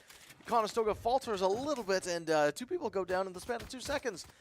Good from Hulu there, picking up one, picks wait, up another. Flank. Do we know? Yes, damage from Hulu. What a huge 3K. It was Condor's side, UAlbany sided, and then Hulu says, you know what? I'll do it myself. Yep. He says, I'm done, guys. I want to go to bed, and I am not having this anymore. He picks it up, and now even Kevin's standing up. He needs a little bit of exercise. Everybody needs a stand-up moment. Absolutely do. As Sunter, he is standing up. He's just so short that he's fitting under the desk. Yeah, we I just can't think see him right we now. might be having some tech issues as Kevin seems to be searching something in Tames PC. Huh? Yeah, seems to be having a tech pause. Yes, we have a timeout or a tech pause, whatever it is. Something is wrong with Tames PC. It's probably Chrome slowing him down. I'm not going to lie. Yeah, there's something going on. We're just searching there. We're slowing down, but do not let this slow down. We're just inspecting the fact that Tames mouse is a little weird, I believe. Oh, really? It's a little weird? Yeah, I took the attack charts. Very unorthodox mouse to use, to be honest. Not a lot of people are using it. Really? Okay, okay. I'll be so honest. You know, as a computer hardware casual, I don't really see a lot of different computer mice. You know what I mean? Like, there's just kind of the computer mouse. So what difference does it make? How many different computer mice are there? Okay, so essentially we have our our mainstream 3 mice. Yeah. So we have Razer with their Biped V3 Pro. Right. We have Logitech with their Super Light 2. Yeah. And we have Lamzu with their Lamzu Maya. Okay. And then these 3 mice all excel at the fact that they're super light. Yes. They have super fast polling rates that they can go up to 8,000. Wow. Okay. And it also has their differences in software, humps, and whatever. So usually all these mice, their quirk is all the same. It's very minimal like input things, but it usually just comes down to hand preference. I see. Okay. Well, Tame seems to be hopping in there. I think he's inspecting the mouse. He's a bit of a mouse expert. Yep. And he's he's dragging it around there. He's like, you know what, Sunter? I think this is quite good. I love your form. You've been doing amazing work. Whoa. By the way, on all these amazing rounds, and we're actually going to be going right back into it. Tame really just speeding up that inspection, hopping right off immediately as Sunter comes back to his PC. Yeah, and now we have it here. What seems to be a 4v4, I think. Yes, 4v4. Yes. As Sunter's taking a timing down short, will get picked off by Narc. And now we have the remaining players coming on CT. Panko and Hlu. Sam picks up another. Panko gets the 3rd, the 4th, the 5th. Wow. And 2-12 for the Condors. The dominance transcends the timeout. And we're at a match point. We are, yeah, that's right. 2-12. It's gone quite fast. I'm not gonna lie. No. Match point. Match point is okay. Well, I'm seeing 11 here. Is this just another teeny tiny indie company issue? I'm just gonna chalk it up to that. So match point for the Conestoga Condors, the Danes are very far behind, especially in economy 2. They are going to be forcing like crazy. Tristan going to have that op online as well as the heavy shields. So even though he's only got a classic, he is not going to be too disappointed. Yeah, we're going into this match point. There's not a lot. UAlbany, there's a desperate last-ditch effort just coming up mid. They're popping on Panko. There's a shares. Panko will get Bev, though. The trade comes onto Panko. Stuns, shots. Hlu gets a pick through the smoke. Everything's falling apart. 2 players of the Condors per Oh. side. Tame gets the another. There's only 2 players. Pyro gets Blue. Stunter's just going in there with a judge, picks him off behind them, and the Condors will claim map number 3. Such dominance. You know, I'm going to be a little bit speechless. I'm not going to lie. I don't know where all this was for the first 2 maps, because for the first 2 maps, it looked very, very even for both teams. You know, 11 to 13, then 13 to 11, then Conestoga pulling it 2 to 13. That's pretty crazy. Like, what? I think what happened? Albany just ran out of steam again. You know what? Maybe. You know, it's a marathon, not a sprint, and esports definitely pushes you quite far. And as we see, the average combat scores are racking up. Conestoga just very, very dominant. The lowest that they have is 189, which is quite high. Yeah, it was just an absolute slaughter. Again, Albany was running off the fact that they were winning these early fights. If you remember in mind, there was even moments Tristan was shooting Tamed off of his op with a Vandal or even a Headhunter. Yep. And all of a sudden, these shots weren't being made. The shots were landing Conestoga's way, and it was just every opening fight just went the side of Conestoga. The first bloods were just so dominant, and that just reflected in the scoreboard. It absolutely did, and you know what, the ult economies as well. There were a couple times where Conestoga definitely had the ulti advantage, but maybe didn't use it. I feel like this map, they decided, you know what, guys, we'll just hit the ult key, and we'll just run at them, and it absolutely went in their favor. And the Danes, you know, they were losing so much, it's just, I just don't think they had the ultis to fight back. Yeah, there was not a lot of timeouts. Everything was going wrong, and they called 1. And we actually gave them a timeout by taking it through Tame's tech pause since we were out of tech timeout time in the series. Well, you know what? It just goes to show that, you know, no matter how many pauses that you have, the only thing that matters at the end of the day is hit your shots, hit your ultis, and make sure that your team is still playing at their best. Yep. Because, you know, at the end of the day, Valorant feels like a bit of a marathon. The games stretch on for a really long time, and if you don't have that mental fortitude, you fall short. Yep, and that showed clearly. As I said at the start of the series, the Academy team runs off of vibes no matter how bad or good it's going. And it just shows. They carry it on 13-2 and just claim back revenge for that indie company server issue. You know what? They absolutely did, and you know, fingers crossed that doesn't happen for tomorrow, because if I'm not mistaken, we are going to be watching a League of Legends stream. So if you want to take a look at that, make sure you stick around for tomorrow's stream. I believe it starts at 7 p.m. Something like that. Something like that. Anyway, if you want to stay up to date with all the esports action, make sure you follow us on Instagram, Twitter, YouTube, and Twitch at Condors Esports. And until then, I'll probably see you tomorrow. I have been Gareth, and this has been YG, and we are the Condors. Thank you very much for tuning in.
Bye.